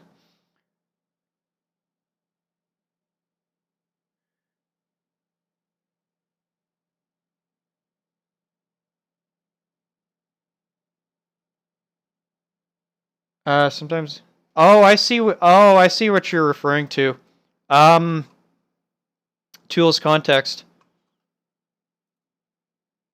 Yeah, no, that is a valid point. Sorry, we'll get back on track in a minute here, but that is a very valid point. Yeah, that's probably a mistake on my part, to be honest. So what we're going to do really quickly, let's go to activity login. Mistakes are things I will make during the stream. It's a lot of stuff to cover. And then activity profile page. So on the stream, someone pointed out that I was copy and pasting this stuff in. This should actually be, for example, that's going to be login.login activity.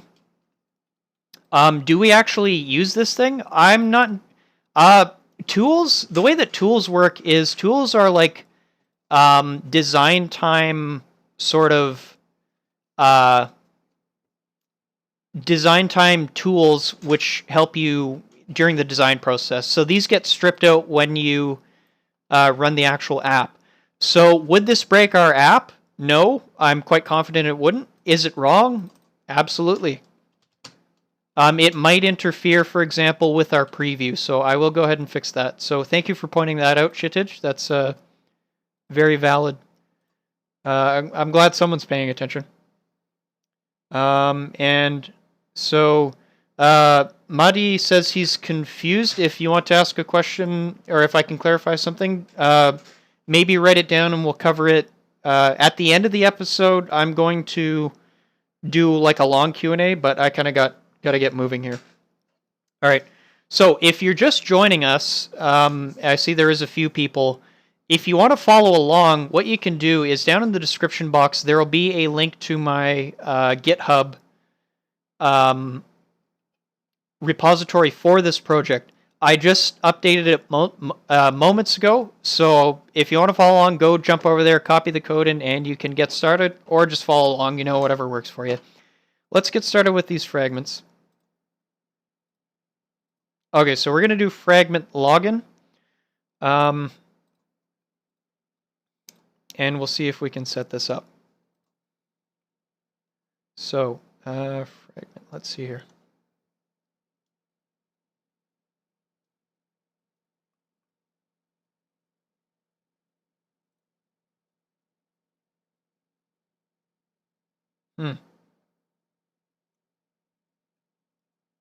Okay. Sorry, I was just figuring out why I did something in the app. Okay, so what we're going to do, frame layout is fine. We actually want a frame layout as a root layout, and we'll see why in a moment. Some of this stuff I'm not going to be able to explain super clearly. You'll just have to bear with it. Because there's things that I would basically want to talk about 4 episodes in here, but I'll just make brief mentions to them. So we're going to let's start with the relative layout. Now, while I do this, I'll just be dropping just be bringing the thought hammer down about user interface. In a lot of cases, my go-to layout is the relative layout. Container login content. Now, when I say that, obviously, so we're going to say Android ID. You know what I'm going to do? I'm not going to say what I'm typing here because hopefully you guys can see it. That way I can talk about other shit. Otherwise, I think this is just going to be really boring.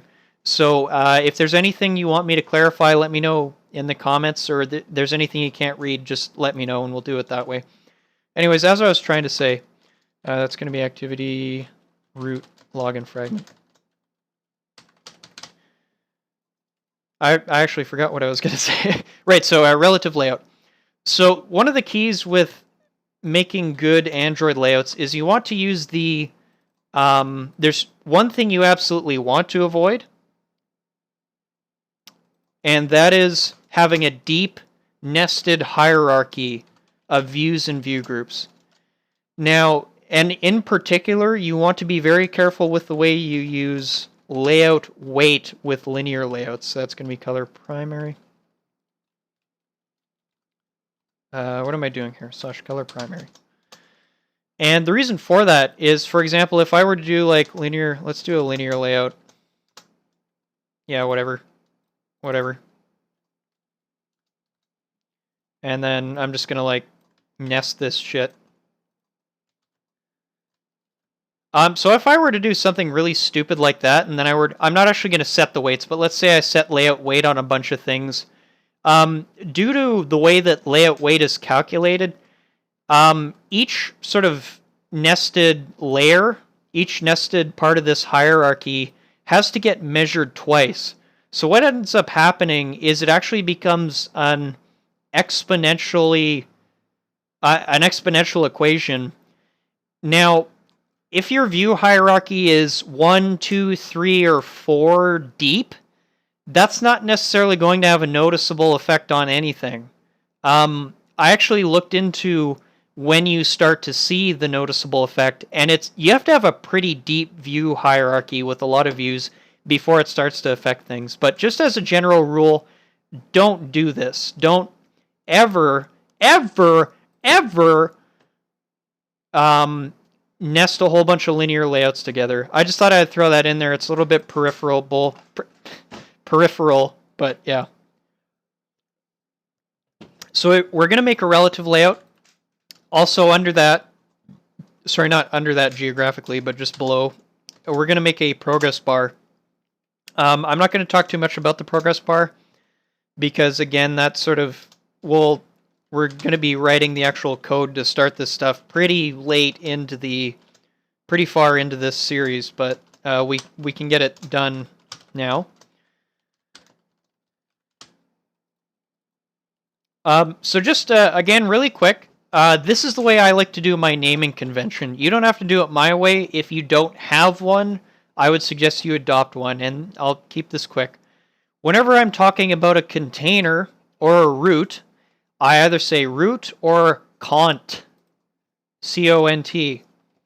Whenever I'm talking about a view, I'll use the first 3 letters, or just 3 letters of the view. They don't have to be the first, but 3 letters of the view. And then I'll describe usually what the activity or fragment it's in is called, the component. And then I'll give it however much detail it needs after that. So we'll see more examples. But for example, progress bars, I just say pro, which stands for progress bar, login, which stands for the component, and loading, which, I could basically just say pro login, and that would be the same effect. Sometimes I do long names just for the hell of it. I'm the only one who reads this crap usually, so that's pretty much it. But the reason why I'm so anal about having a nomenclature, naming conventions, is when we actually start writing the code in the fragments, I don't need to look anything up. I know that if there's a progress bar, it's going to start with pro, and then the autocomplete will show me a list of that, and then I know if it's login, it's going to be login. So just a quick tip there. Anyways, so for this progress bar, we're going to make it invisible for now. We're going to say Android layout gravity center. Just quick tip, layout gravity is what you use when you're using a frame layout to display something right in the middle of the frame layout. So that thing's too big. It's not supposed to be match parent. That's wrap content, and that's also wrap content. But as you can see here, it's centered right in the middle, and that's where I want it to be. But we are going to, I will set one little thing here. We're going to say indeterminate. Actually, that's something a little more appropriate for styles, so I won't set that. But we're going to say, we're going to set our visibility. I don't actually want to look at this thing until pretty far along, so we're going to call that invisible. Good. So back to the relative layout. So for we're going to say Android gravity, and that's going to be center horizontal. And that should position our elements in the middle horizontally. Surprise, surprise. I'm not sure why I felt the need to expound on that. We'll do a text view. I'm going to try and go through this kind of quickly. So match parent, height, wrap content. All right. Android, ID, and LBL. I always call my text views LBL, which stands for label. A lot of people call it like TV or something like that. I do LBL. I know it's confusing. I don't care. login header. And yeah, ID, Android text. So this is going to be boring for a minute, but once we actually start adding text and stuff like that, then it'll look a little bit easier on the eyes. I won't specify that yet. Let's say Android. I won't specify that either. But we are going to say layout margin top. And we're going to give that a 16-dip margin from the top. So here's where things are going to get kind of interesting. So 1, 2, 3, 4, 5, 6. No, okay. Just give me a minute here. This will take a moment.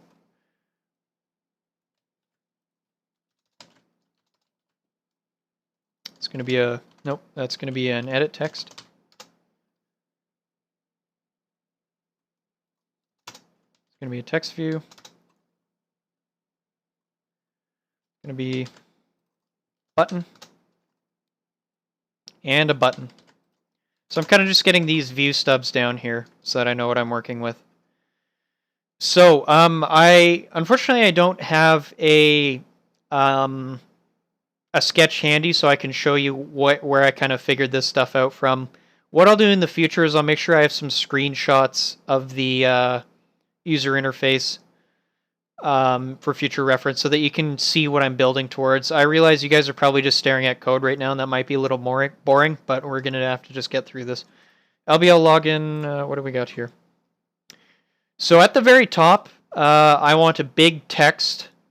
I wish I could show you a screenshot of the app, but I want basically like a big title just along the top there. So for text, we're going to say, I'm going to call that, we're going to type @string / header, what did I call it? Header welcome. So that's going to show up red, obviously, because I haven't created it. I'm going to hit Alt-Enter on Mac, or sorry, on PC, Alt-Enter. That's going to pop up this dialog to create a string value. If that's not working for you, you can just click on it. The little floating balloon will show up, and you can do it that way. Alt-Enter is the shortcut for it. So this is how you, instead of like going back and forth between a strings XML file, I'm just going to create these on the fly. So this one is going to say... shut up. Sorry. Just give me one moment here.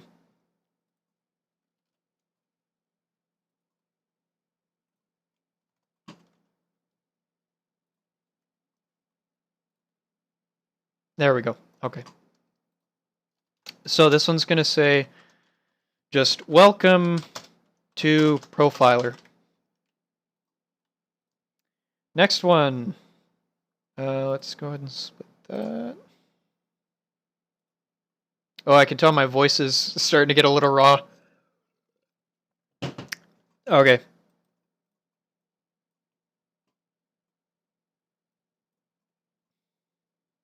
Sorry, I'm just getting organized with my other project here just so I can do this quicker, so just bear with me here. So this one, LBL login email sub. So if you remember from the demo, and I don't expect you to, every edit text input, so for example, the place where you would input your email or the place where you would input your password, has an underline that changes color when it's focused, and it has like a little sub heading which changes color as well. So what we do, top text view is just a big label, and then we do text view edit text, text view edit text. So that's wrong there. I need another edit text. And then 2 buttons, and that's the basic structure. I'll arrange them and set the basic stuff, and then we'll actually go into styles to style these different things here. This edit text, what do I call these? It's this one, EDT login email. That's my name for edit text. This is password sub, I believe.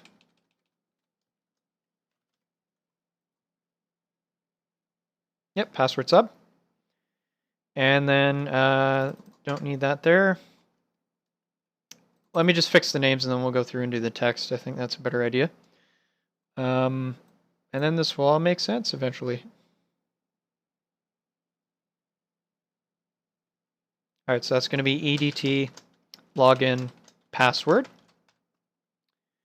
This is going to be BTN. And what do I call these things too? And just simple name here. Button login. And button create account. Cool. These, let's see here.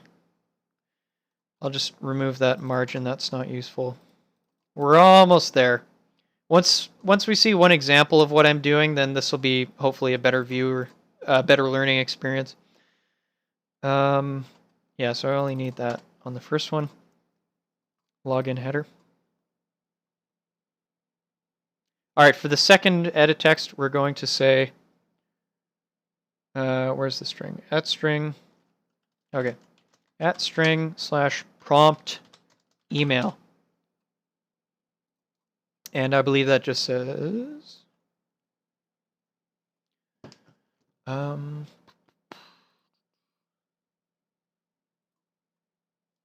Okay. Surprise, surprise, that just says email. That's all that says.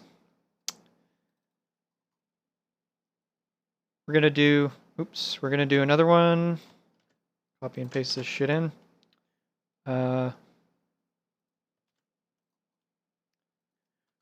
Prompt password.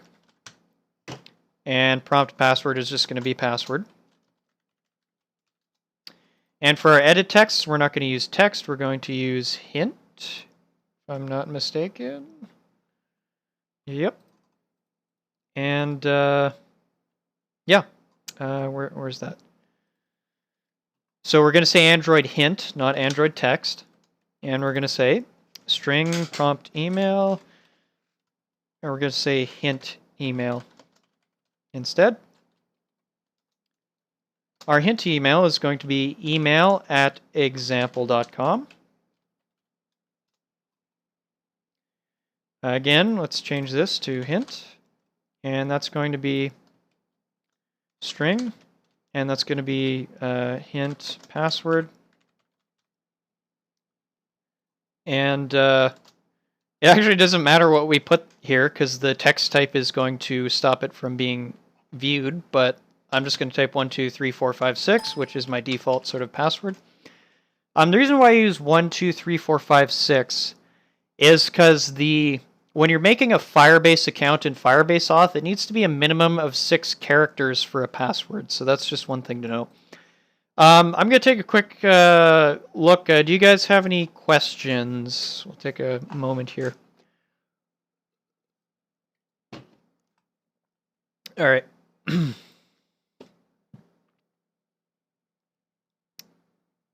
All right. So yeah, I will show you the preview soon when the stuff is built, and that will be, it'll look a lot nicer.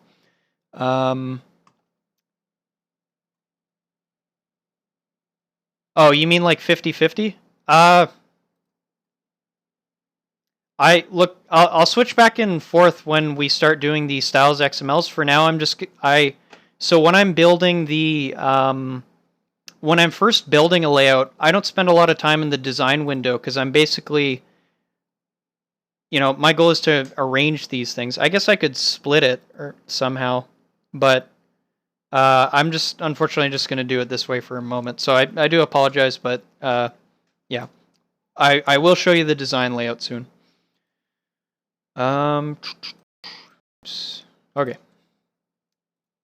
So text view, prompt password. Almost done here. Our button is just going to be so at string / action sign in. Action sign in. A little button there. / Okay. And sign in. That's all that's going to say.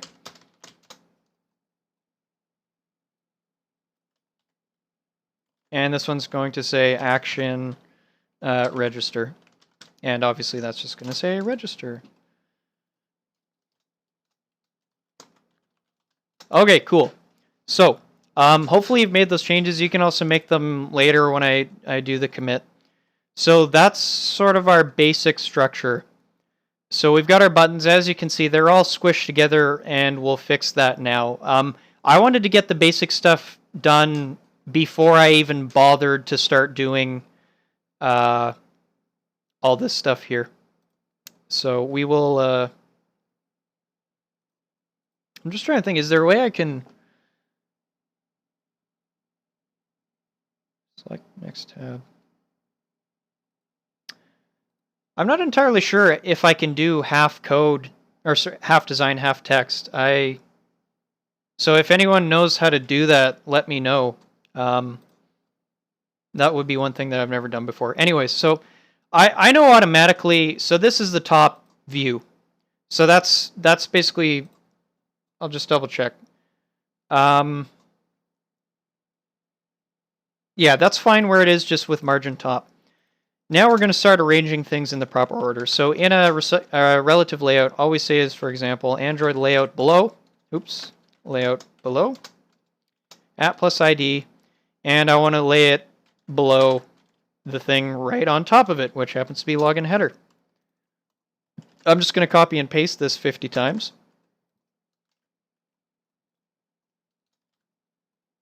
Because everything's below something. And we'll go back, once again, I'm at the top of the relative layout, and we're going to say, layout below, you are below login email sub, you are below EDT login email, and you are below LBL login password sub, and EDT password, and BTN login. All right, and that should arrange everything nicely. Okay, top right is tab is label preview. Top right tab preview. Ah, sweet, cool. Sorry about that. I did not actually know that was a thing. So I will leave that open while we do this. Thanks for the tip there. All right, perfect. Like I say, I'm learning stuff here too. I hope I don't ever try to sound like an expert, because I'm not. So anyways. All right, here we go. But I'm willing to learn. I'm willing to admit that I'm wrong, and that's what's important. So, yeah, that's the basic gist of it. Now, as you can see, everything's friggin' ugly, and we're going to solve that in a moment. I'm just going to make some minor aesthetic changes. This top one, does that say gravity?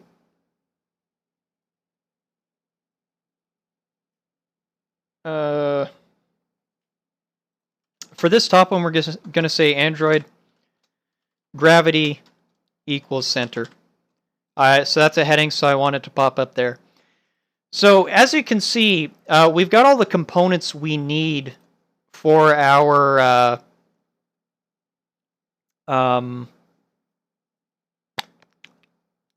for the user interface for login. So what we're going to do now is to actually style this stuff. We want to put as much of the styling in styles files. That could be a wrapper or something.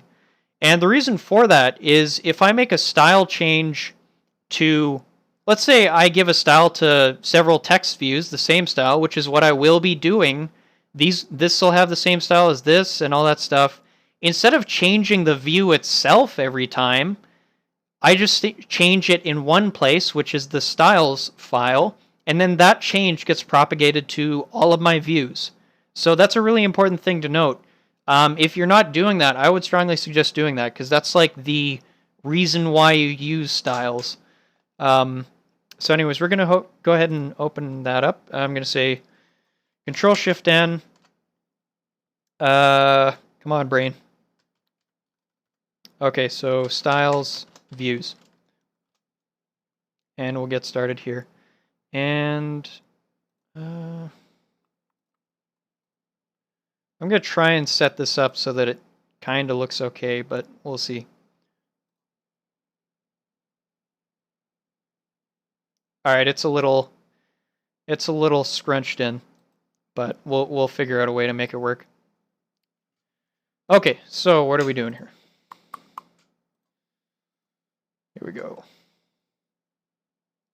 Once again, I'm going to make the entries, and then I'll have the design preview open when I start changing things, but just let me make the entries here, then we'll do that first, because normally I wouldn't be, normally I wouldn't be trying to teach this shit, so bear with me, it's difficult. First thing, we're going to make a new style. Actually, sorry, I'm getting way ahead of myself. Here's what I like to do with my styles file. So let me open up the other one and we'll get into this. That's not the thing I wanted.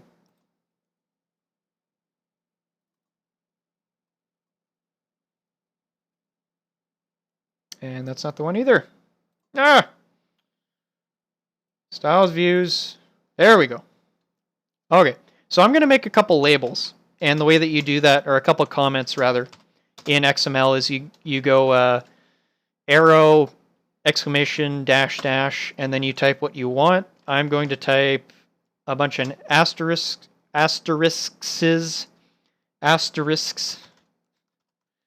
and we're going to say input fields here. I'm just going to copy that. And I'll explain what I'm doing just in a moment. Then let's just copy and paste this. Actually, you'll probably be able to figure out what I'm about to do, but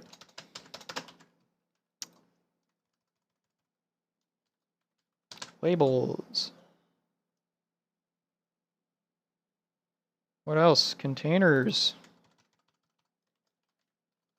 Now, do note, I've opened up styles views, not styles.xml.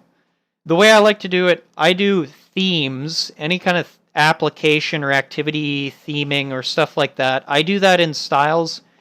If it applies to a view or a view group, I do it in styles views. So that's just the way I like to lay it out.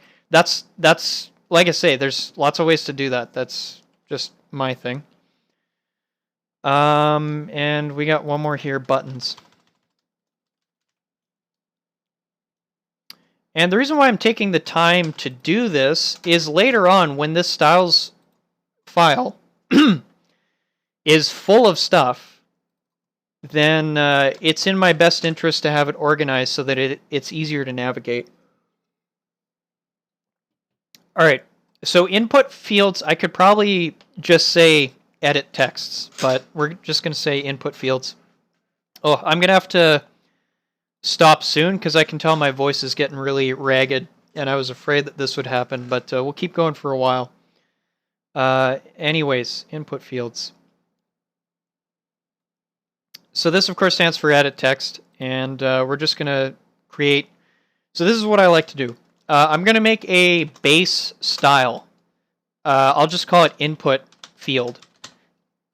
And I'm going to say parent equals widget.appcompat.editText. So that becomes sort of my base parent. If you're familiar with CSS, you probably kind of know what I'm doing here. I'm making like, I want you to think of the styles file like classes. So I sort of make my base class, and then I'm going to make subclasses of that.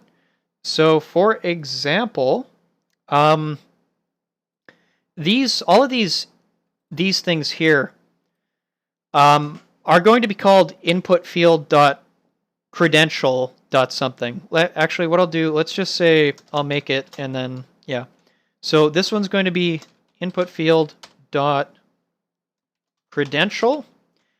Credential just stands for login credential. So email or password or all that stuff, or something someone inputs. Input field.credential, and yep.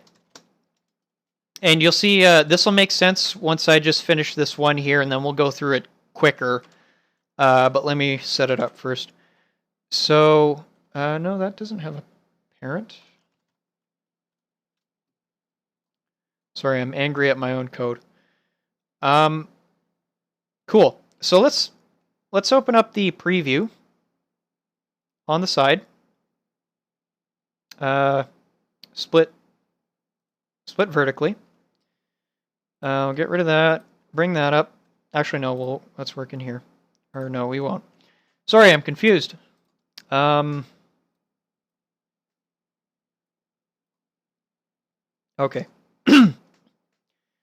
So first things first, this is how you apply a style from styles.xml to a view. In the view tag, you say style, and then you say @style, whatever. We're going to apply our own thing. So this is going to be called input field.credential.email. We haven't created that yet, so that's going to be an issue.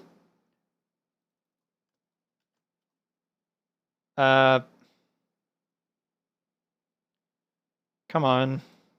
There we go. Let's just get rid of that for a moment here. There, that's better. All right, input field.credential.email. This one's going to be input field.credential.password. So like I say, what I'm doing will make sense in a moment, hopefully. Instead of doing preview, let's just do this. Okay, cool. Yeah, whatever. I know it doesn't exist. All right, so for credential, we're going to say item padding top. And I need to set up dimensions in next episode, but for now we're just going to hard type these values in. Hard code them, rather. And padding top 4dep, we're going to do a layout. Let's see, that's going to be layout margin left.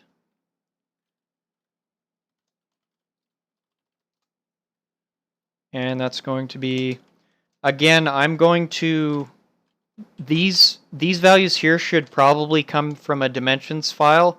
I'll set that up in the next one. I just didn't have time to do it in the first episode, but yeah, 64 dip. And let's just copy and paste a little margin. So I want a margin for the left and right.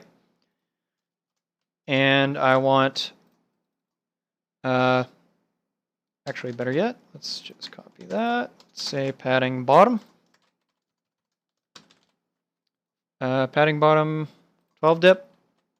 Now again, all these values I figured out ahead of time. I realize that I'm not teaching much here, but what can I do? I don't want to be here for 4 hours. Padding bottom and okay, perfect. Input type. This is the last one. And that's going to be text cap words. Okay. Let's go 50-50 with this thing here. Yeah, I know, rendering problems. I'm going to get rid of the password and I'm going to get rid of the email, and we'll see what we're looking at.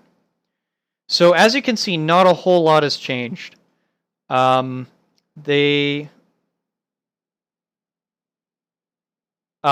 dealing with the edit text. As you can see, we've managed to center them.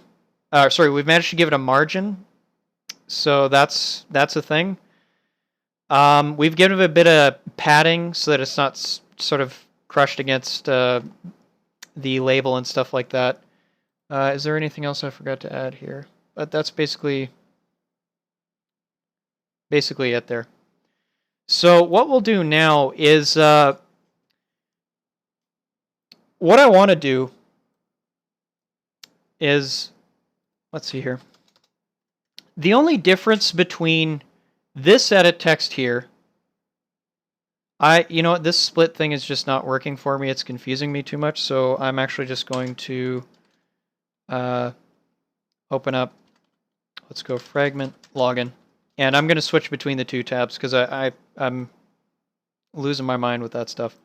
Okay, so as you can see here, the only difference between these two things is that one's for a password and one is for an email. Obviously, for the password one, I want to hide the characters. So the way that I'm going to do that through styles is I'm going to create one more subclass, input field.credential. Why didn't that autocomplete? Weird. .email. And I'm going to make one called input. What is going on? God, I hate it when my computer does that. Sometimes it thinks I'm clicking and dragging something when I'm most certainly not intending to. All right, email and password. The only difference between these two is the input type. So the input type for this one is text email address. The input type for this one is text password. So what's going to happen is in the actual styles file, in here, under the style, I'm going to say, where is it? Style. So for the email, I'm going to say .email. Yeah, .email, cool. And password. So what that should do, if this, I might need to do like a Gradle sync and save some stuff. Now that's one thing with working with styles is that the changes don't always propagate immediately. But what the finally decides to load, what the effect should be is that, what? Okay, there's an error in my styles.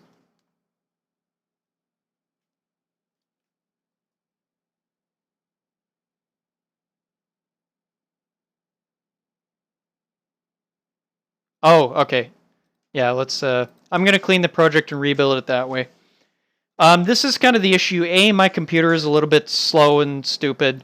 And B, when you're updating styles and looking at the design preview and stuff like that at the same time, it doesn't always update as soon as I would like it to. Anyways, let's take a moment for comments.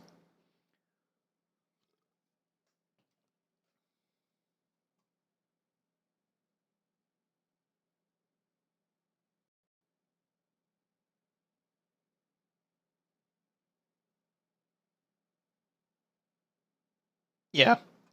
So apparently I have to open and close the preview to see the changes, so fair enough. Yeah,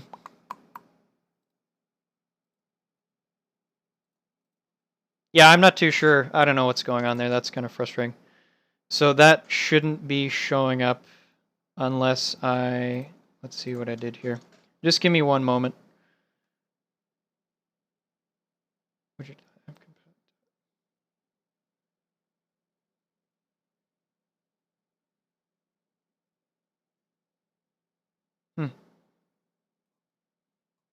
Oh, well, you know what? I'll, if it's something I have to fix in the next episode, fine. What I intended to do is this should show up. Oh, is that because it's a hint?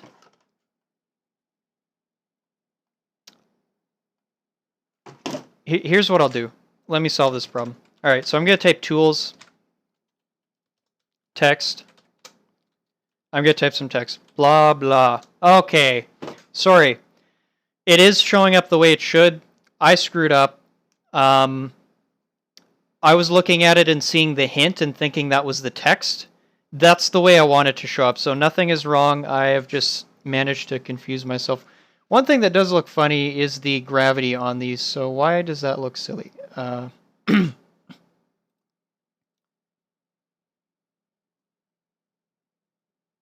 why. We're going to add one more thing. Okay. One more thing to this. We're going to say item gravity center horizontal. and that should center the items in the page. Okay, that's looking a lot better. All right, we're back on track here. So yeah. The rest of the stuff, I'm going to do it kind of quickly. Does that make sense to everyone what I'm doing here? Does it make sense why I'm making changes to the styles file? Does it make sense? Does this part make sense that I'm sort of, this is like inheritance. I've got my base class, credential sort of extends input field, email extends credential.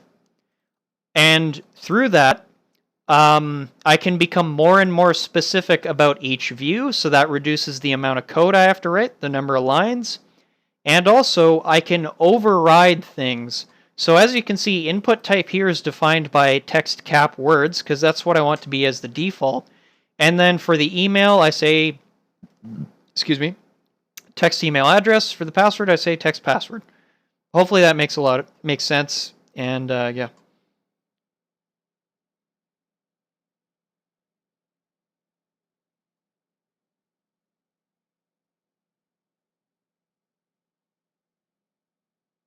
All right. So Brandon was asking, does the styles automatically find the parents based on the name? In my experience, yes. That's yep. Oh, okay. Perfect. All right. Moving on.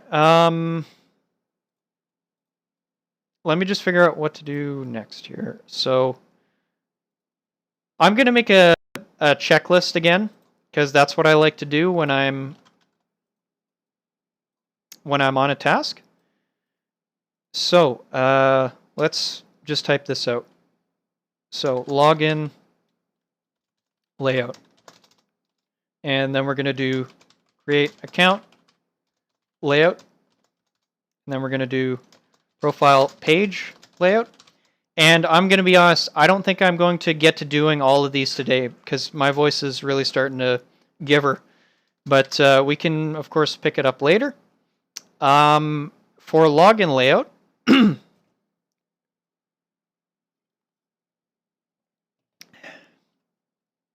we did the edit text, so we need to do header,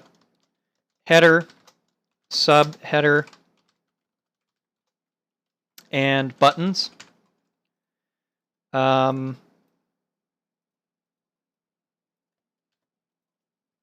create account, so we've got header, subheader, buttons, same thing. And for profile page, that's going to be, actually, we're definitely not going to get to that. So let's just focus on this for now. And we'll do styles first for all the views in login layout. We'll build the XML structure for create account and do styles for that. And we're going to call it a day there because, yeah. All right, so we did our edit text. Let's do our big label. LBL login header. So, what am I going to call this thing?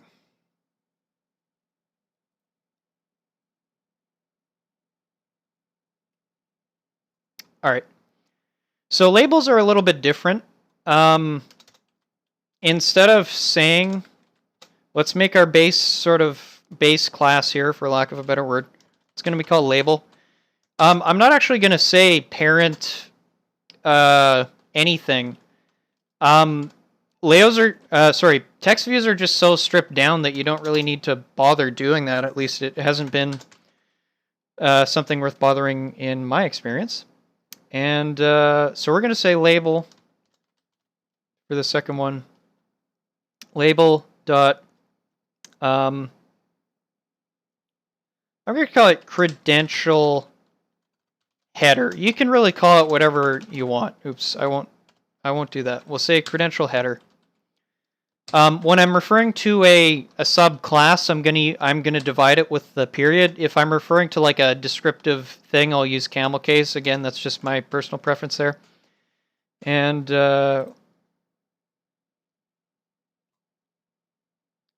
main header text. All right. And what we're gonna do is we're gonna say, let me set this up. So that one's called credential header. So we're going to say style @style/label.credential header. And this one, we're going to give it a couple items here. I'll copy and paste them. That's a lot quicker.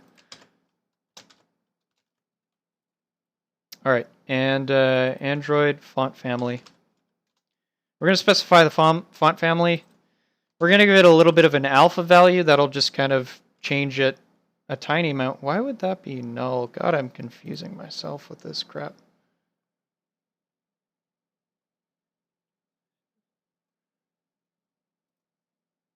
Sorry, sidebar again.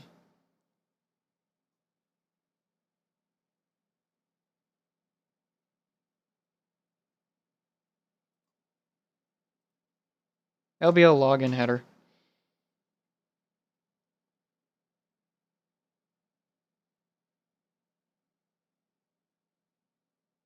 Main header text account.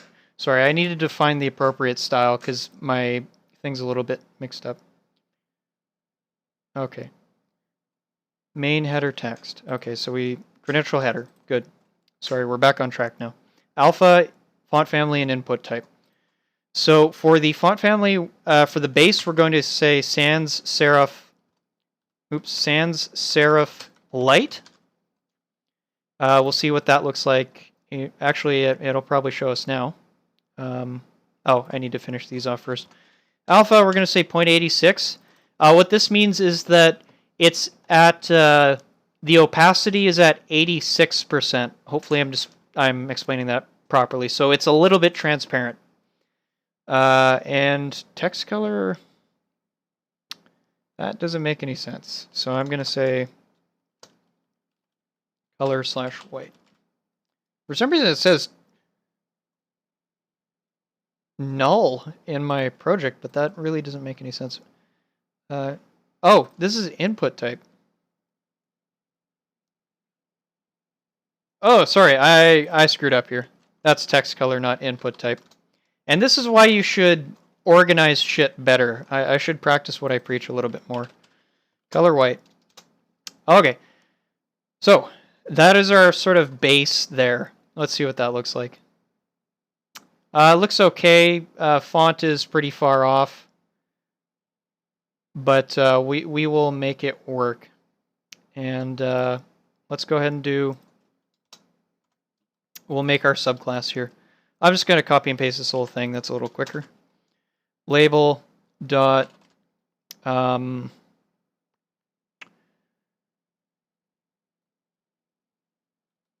account. Okay. Cool. Happy.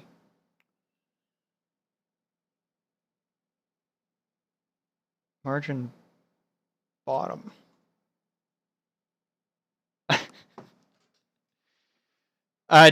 Sorry. Unfortunately, I don't really, I kind of just do this on the fly. So there's going to be moments here where I need to take a minute to sort some stuff out. It's better than me just doing everything on the fly, but apologies for that. Okay, fragment login. My styles just aren't making sense in the other project, and I know they're correct because I just previewed the app. Main header text account. Styles views.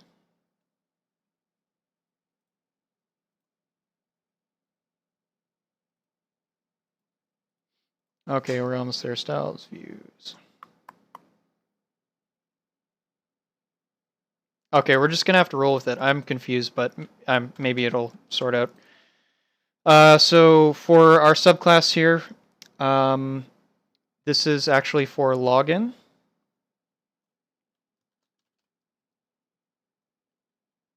Actually, it can just be credential header. And then we're going to say layout margin bottom. Okay, that makes sense now. Okay. 32 dip. And 34 SP. Credential header.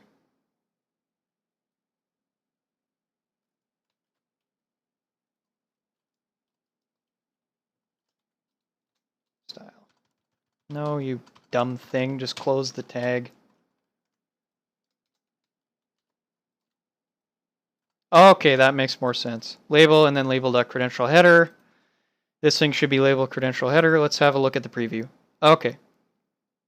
So I may need to, again, clean and rebuild this because it's not really behaving. It's not updating on the fly, which is a little frustrating. So I'm just going to clean and build, and we'll see how that's doing. But, oh yeah. I'll be honest, I forgot how long this layout stuff takes and how boring it is. Because I can assure you, if it's boring for you to watch this, it's boring for me to do. But we'll get through it.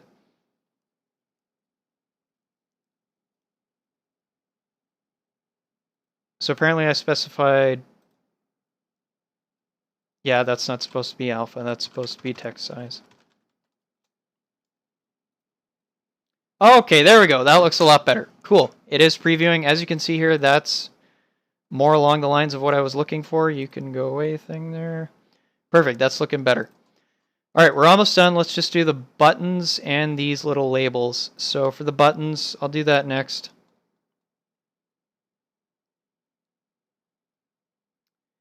And so we'll create a base class. So we'll say style.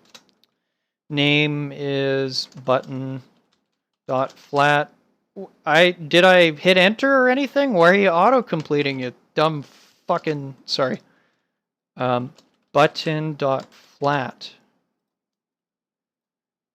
Sorry, I lose my shit at my IDE pretty frequently, especially when I'm tired. It's just, you know, sometimes you just I get sick of its shit. All right, so button dot flat.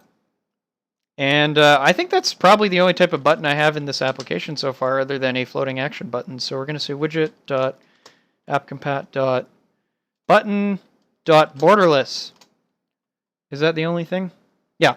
So it's important that you specify borderless here, because I want the look of a flat button. Again, as in the preview, which I don't have handy to show you, or sorry, as in my demo. And yep, so we've got button flat. And then we're going to make a new one called button.flat.primary.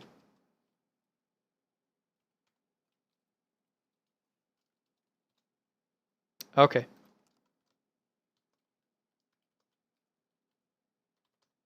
Cool. And in button flat primary, I can't, yeah. So what the changes I want to make here, I want to get rid of that black background there. I want to make it flat, and I want to make sure that it has the appropriate padding, text size, and stuff like that. So again, we're just going to jump into this. I'm not really going to explain anything because I got to get moving here. So let's go, let's copy a bunch of shit.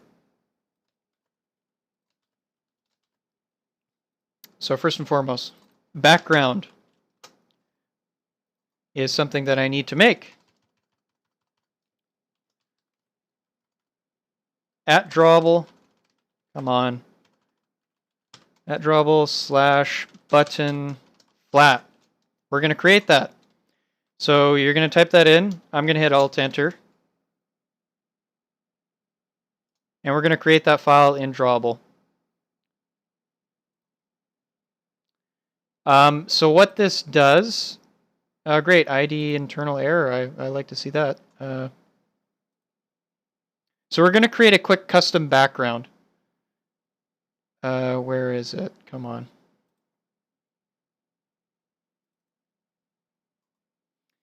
And the way that we're going to do that, why? No, that's the wrong one. Sorry. That's the one I want. Okay. So instead of saying selector, we're going to say ripple. I'm going to get rid of this for a minute. And that can go away too.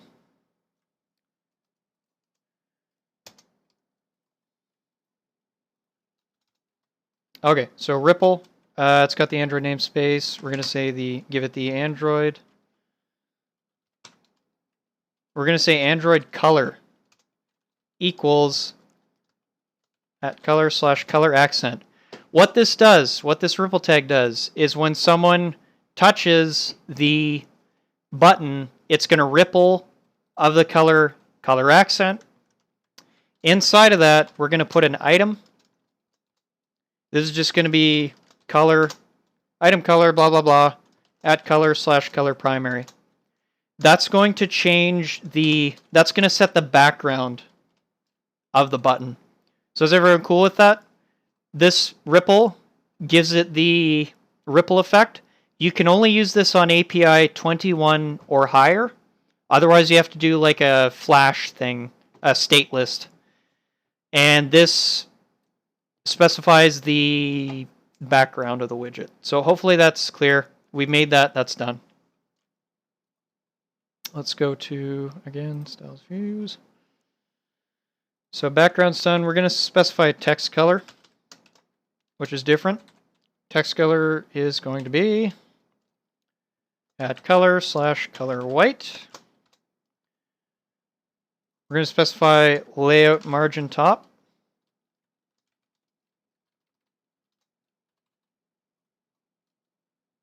And again, probably should be pulling this from a dimensions file, but we're just going to type it in because ain't nobody got time for that. Min width. So the margin top is just to make sure they aren't scrunched together like they are now. As you can see, they're quite close together. Min width. So I want to set a minimum width for these. This just makes sure that they're a consistent size, basically. Or I could just specify the width, but you know what I mean. They're flat buttons, so as long as they have a minimum size, I'm not really overly concerned. You've got the min width. We've got text size. And that is 16 SP. And then we have some padding. Padding left and padding right. And what the padding does is it just makes the button a little bit wider. So it's a decent sized touch target, and that's padding right. Okay, I think that's everything. Let's go ahead and add that and we'll preview it. So we're going to hit styles, at styles / at style rather. And that's going to be, what did I call it? I already forgot. Button dot flat dot primary. Boom! That's looking better, eh? This should be, why would the width be match parent? That doesn't make sense. I think I screwed that up.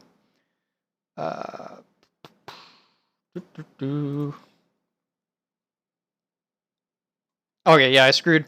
We need to make a couple changes with this. So for layout width, wrap content. For layout height, 52 dip. Why 52? That seems a bit odd. We're actually going to say 48. Yeah, that's a little more reasonable. And let's just go ahead and copy that, put it with the other button.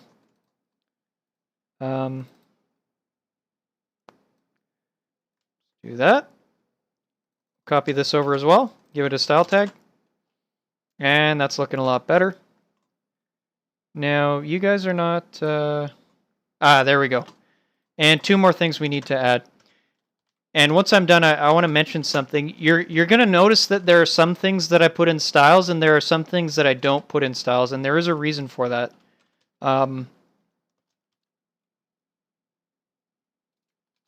True. So we're going to say center in parent horizontal, and as you can see, that's what's going to happen there. All right. So as you can see here, it's starting to look a little bit more like the application I demoed earlier. We've got one more thing to add, which is going to be email and password. So let's go ahead and knock that off and get this stuff done. But as you can see, by using the styles, I'm not changing. I don't have to make changes to each view. I just change the style itself. Secondly, there are some things that I do prefer to put in the actual view tag itself, the actual, like, for example, button tag, as a general rule, anything that starts with layout, you're going to want to put that in the in here instead of in the styles. Does that rule always apply? Not necessarily. That was just a suggestion from the Android best practices by futurice.com. Anyways, I'm going to take a quick break. And are there any questions?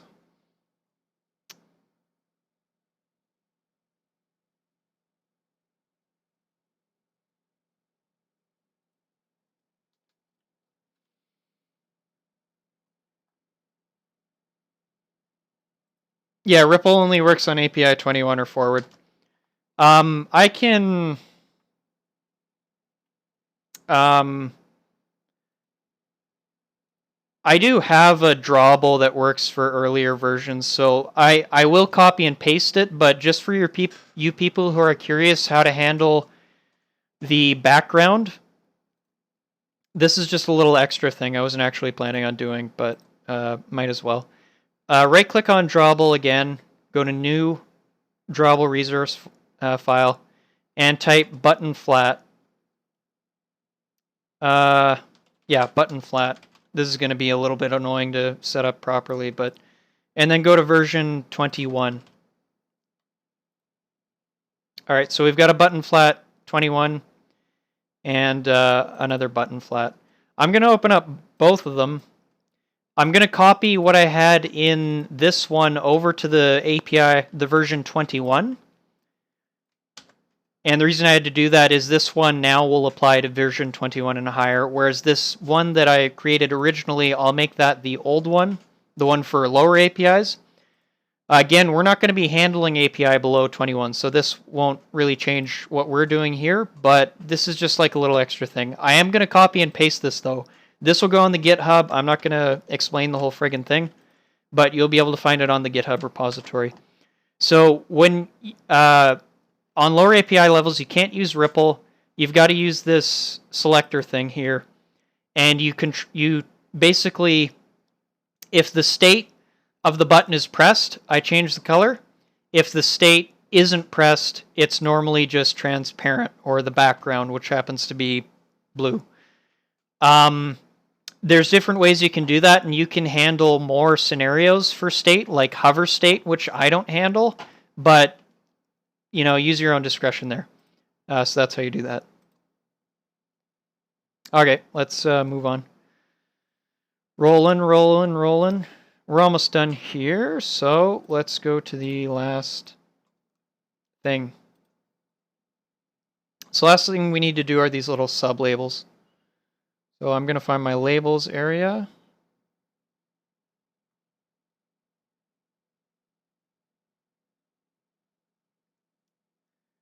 And that's going to be just label.sub. So we're going to do two things. In our layout file here, for each of these sub-labels,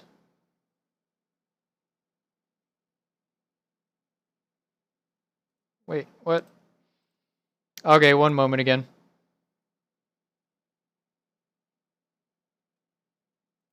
Label.sub. Credential input header. Ah, I see. Okay. So, I've already done label. We're going to make another sort of subclass here, which is going to be label.sub.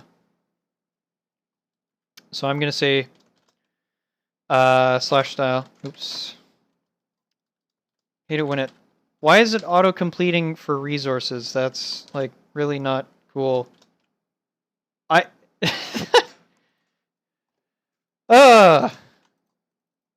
Sorry.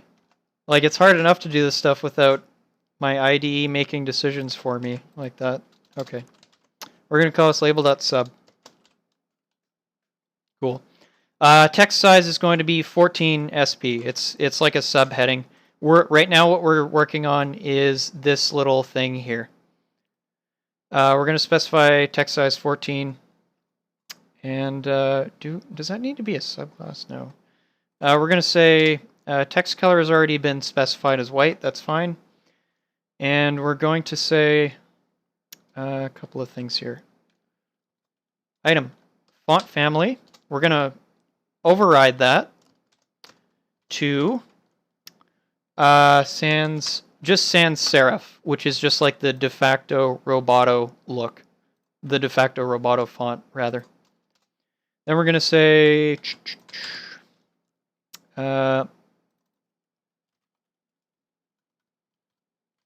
layout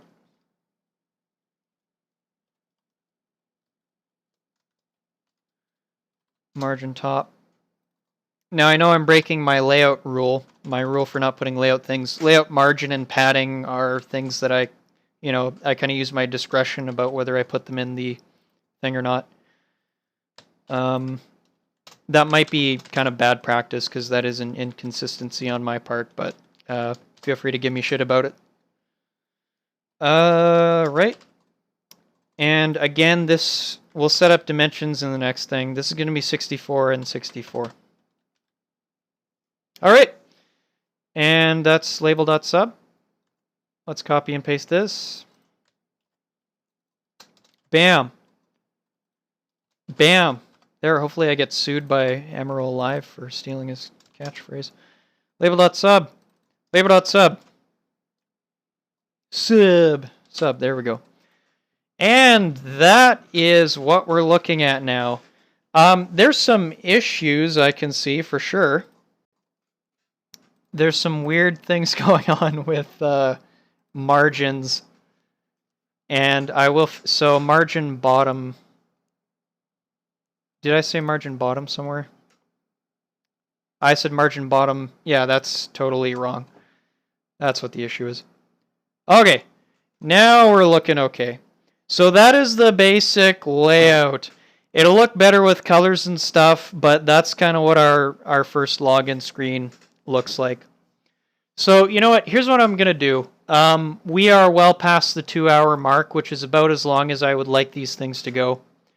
What I'm going to do is I'll finish these layouts and I'll commit them to the GitHub, and I'm not going to build the whole thing next episode. This whole thing was an experiment and a learning experience for me. And one thing that I've learned is that I don't mind building this one layout, but it's very difficult. I don't want you guys to have to sit through doing the whole thing. So what I will do is next stream, I'll just have everyone copy and paste it in for the other two components that we need to build. That's going to be a better way of doing it because I've taught what I want to taught with layouts. The rest of this is really just going to be repeating and babbling and tangents, and I think I'm done doing that. So that's our basic thing. We did package components. We've got our basic project set up. Let's talk about what's going to happen on Wednesday, which is our next episode. So, just checking my notes here. So tomorrow, actually, let's pull up the GitHub. That's a smarter idea.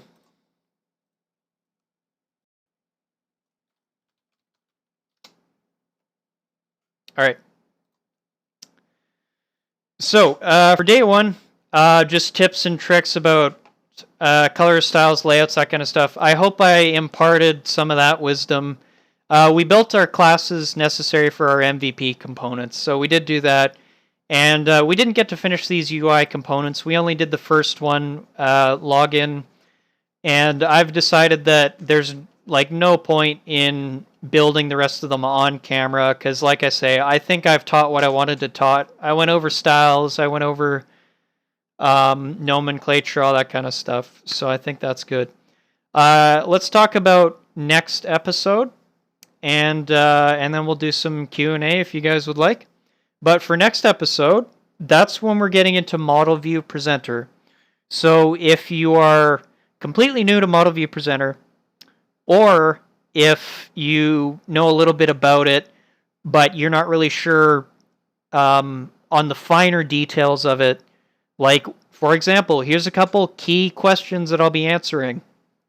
Where should you create the presenter? Where should you instantiate the presenter? How should you hook them up? How should they, when they're initialized, how does the presenter talk to the view? How does the views, and vice versa?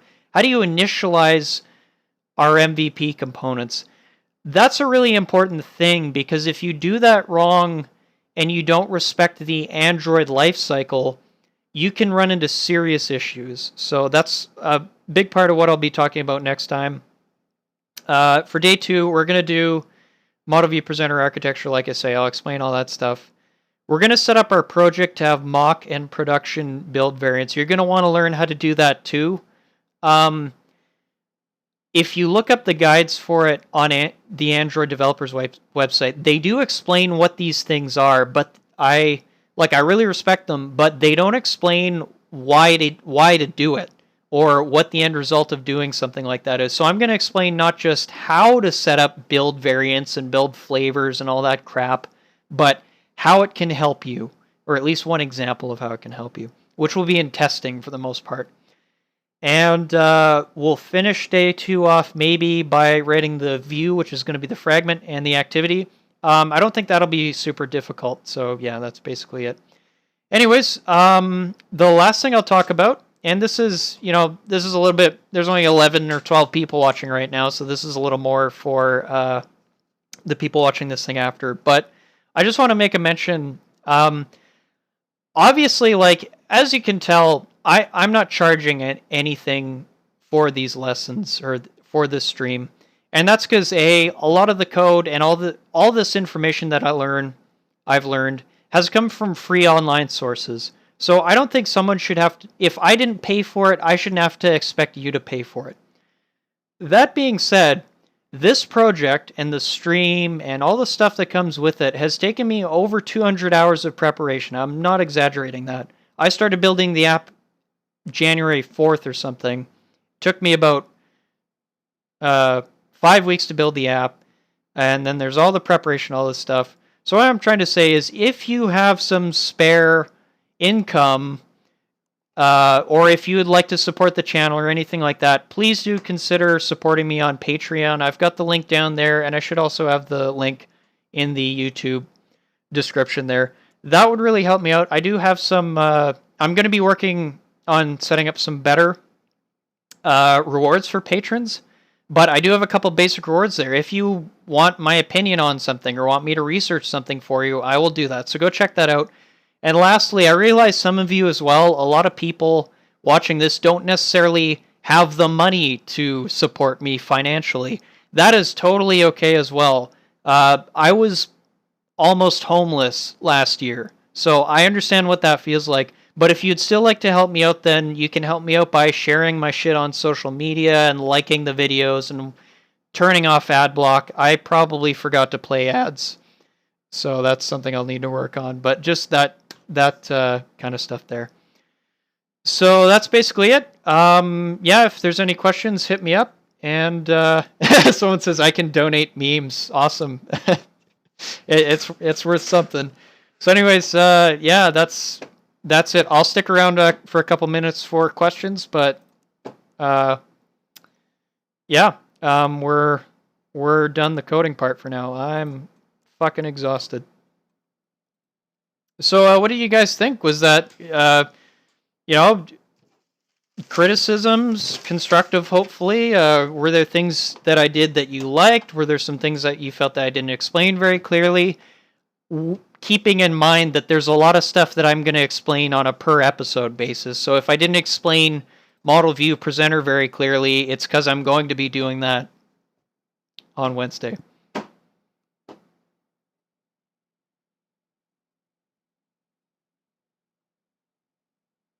Oh, I'm going to be having a beer after this.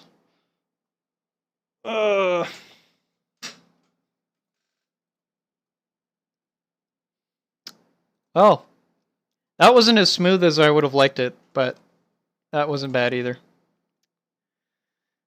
All right.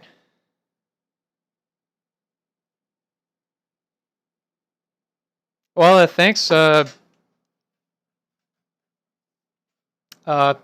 Yeah, thanks for the kind words. It doesn't look like there's, if you have anything you'd like to mention to me, then by all means, you can hit me up on Facebook and stuff like that. Someone just asked, I feel like the styling flow you did was too time consuming. Here's the thing about that, and I agree with you. What I've done in the past with other tutorials is I just copy and pasted the stuff in. Now the problem with that is if you're trying to follow along and you don't have the source to copy and paste from, then it's a lot harder to follow along. Now that can be rectified. Like I could, I could just add them to the GitHub and copy and paste them in myself. In general, like for example, I'm not going to be building the create account layout because it's fundamentally the same thing as this layout here, the welcome to the login layout. That being said, when I get to, for example, the profile page activity, which is totally different, I'm still going to build that. And, we'll see. I don't know. Here's the thing is, I would like to try and help people with user interface as well. Not to say that I'm super qualified for it, but I don't want to miss anything or leave anything out because I'm doing the copy and pasting. But I will think about that a lot. I definitely need to do it better than I did this time. You'll notice that there was a lot of time where I was staring over here. For my previous project, one of the things that I forgot to do is sort of rename my styles.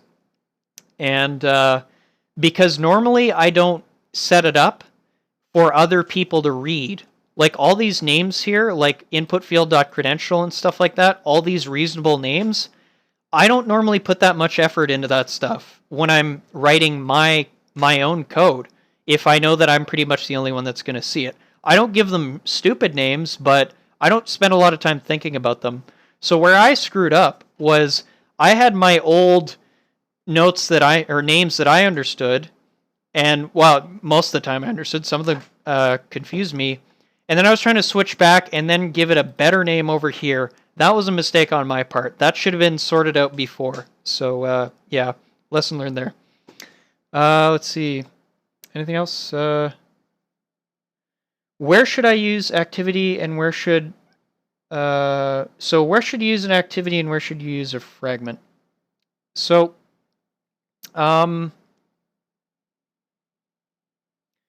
that's a huge question. I'm assuming you're kind of a beginner. That was by Mahdi, or I'm not sure how to pronounce your name.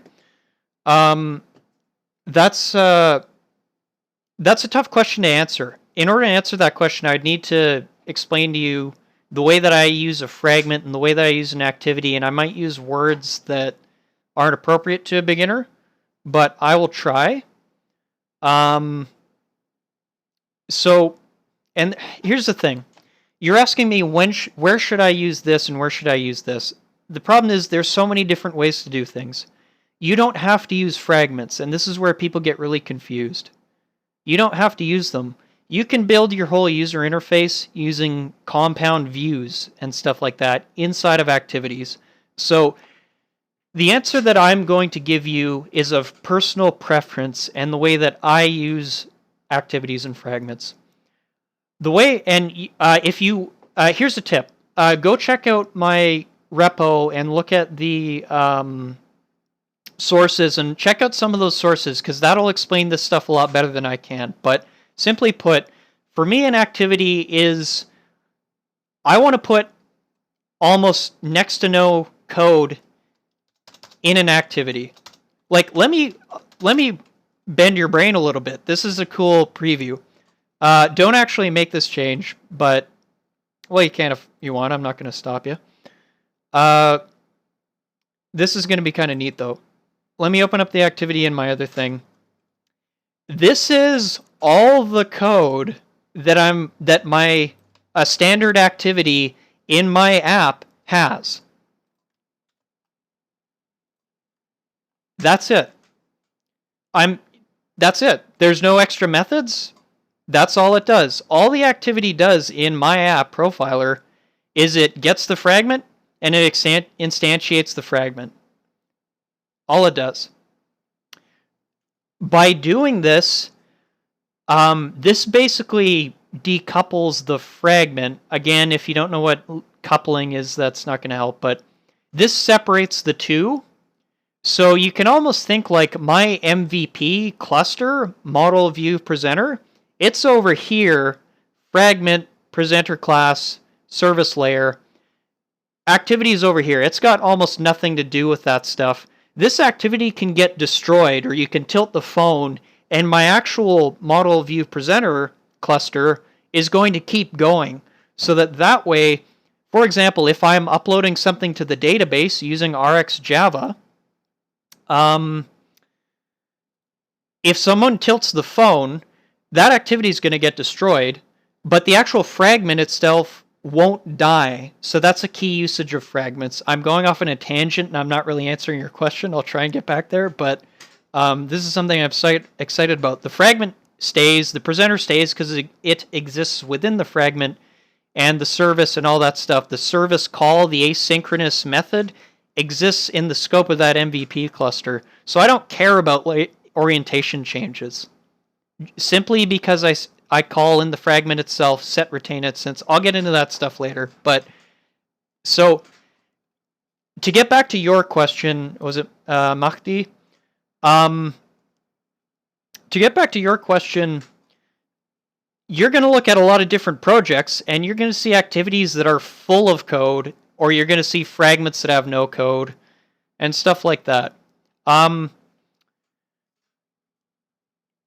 In short, in simple words, hopefully, here's how I think of an activity and how I think of a fragment.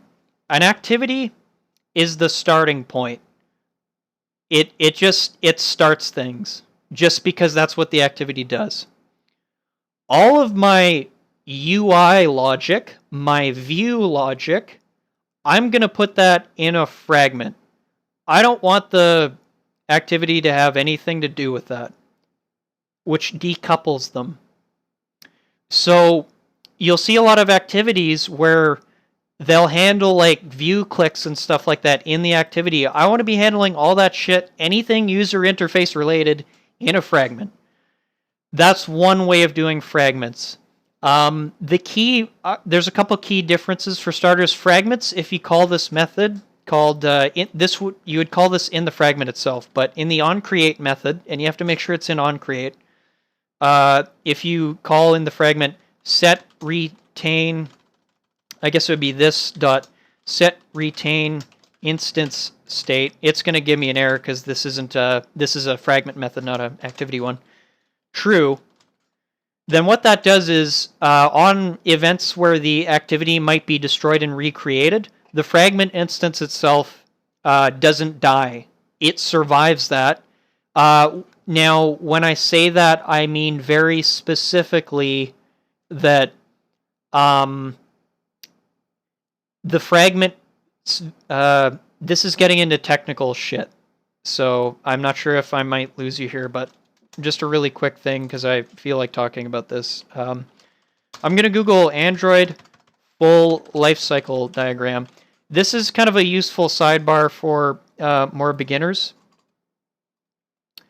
So I've gone to this GitHub repo here. It's just called XXV Android Lifecycle.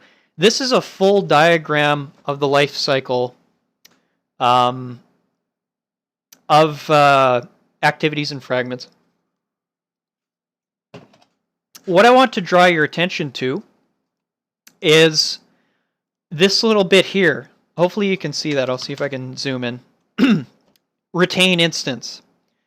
When I call set retain instance state, like I just showed you, on the fragment, I'm just going to delete this shit now because we don't need it. When I call that method, it changes the lifecycle of a fragment. How it changes is that, let's kind of just follow through it. So, first time this thing is created, onAttached gets called, and then onCreate gets called, and that's really key. So that's where I would call, that's where I would call set retain instance true.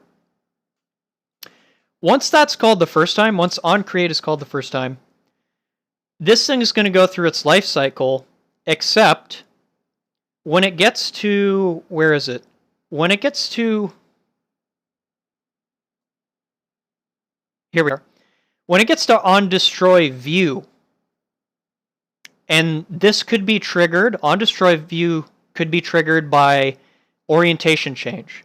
It could be just things that would destroy the activity. Now that I've specified to retain the instance, it's not actually going to call on destroy. That's really key. It's not actually going to destroy the fragment. It's going to bypass that to on detach. It's going to detach itself, and then it's going to go all the way up here, back to on attach. And because I called set retain instance state, it's going to skip on create this time. This is the second time. This is really cool because what that means is that you can maintain the state of the fragment. And by state, I mean variables, fields. You could, if I initialize it with something, I could maintain it even if the activity dies. So anyways, that's just kind of a cool little a cool little explanation there I thought I'd get to. That probably didn't answer your question very well, but keep working on it. There is a reason why there's a distinction between activities and fragments. I'm going to do one more question, and then I'm going to call it a day. So what do we got here? Okay. Well, I might do a few questions. So Brandon asks, what's the benefit of using a library for MVP like Mosby? My answer to that, I've never used a library to create MVP, so I can't comment on that. What I can tell you is that I can create MVP components really quickly without a library. I don't think it's necessary. Maybe there are some ways in which it would help you. Like I could see you could create, like, maybe if the library builds the 3 files quickly or the 4 files that you need to make, I could see that being kind of useful, but is it necessary? Not in my opinion. Maybe helpful. Uh,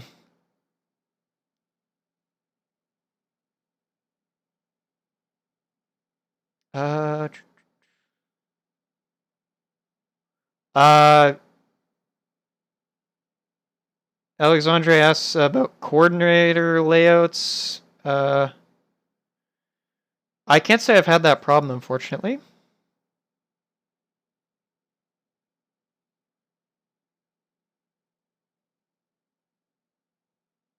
Yeah, lots of good comments about why to use fragments. That is, see, this is why I love the Android community, because you've got my dumbass, explaining this stuff, and then we've got a bunch of people in the comments section giving input as well, and that's what I just love. So that's really why I do that. Anyways, it's 3 hours in.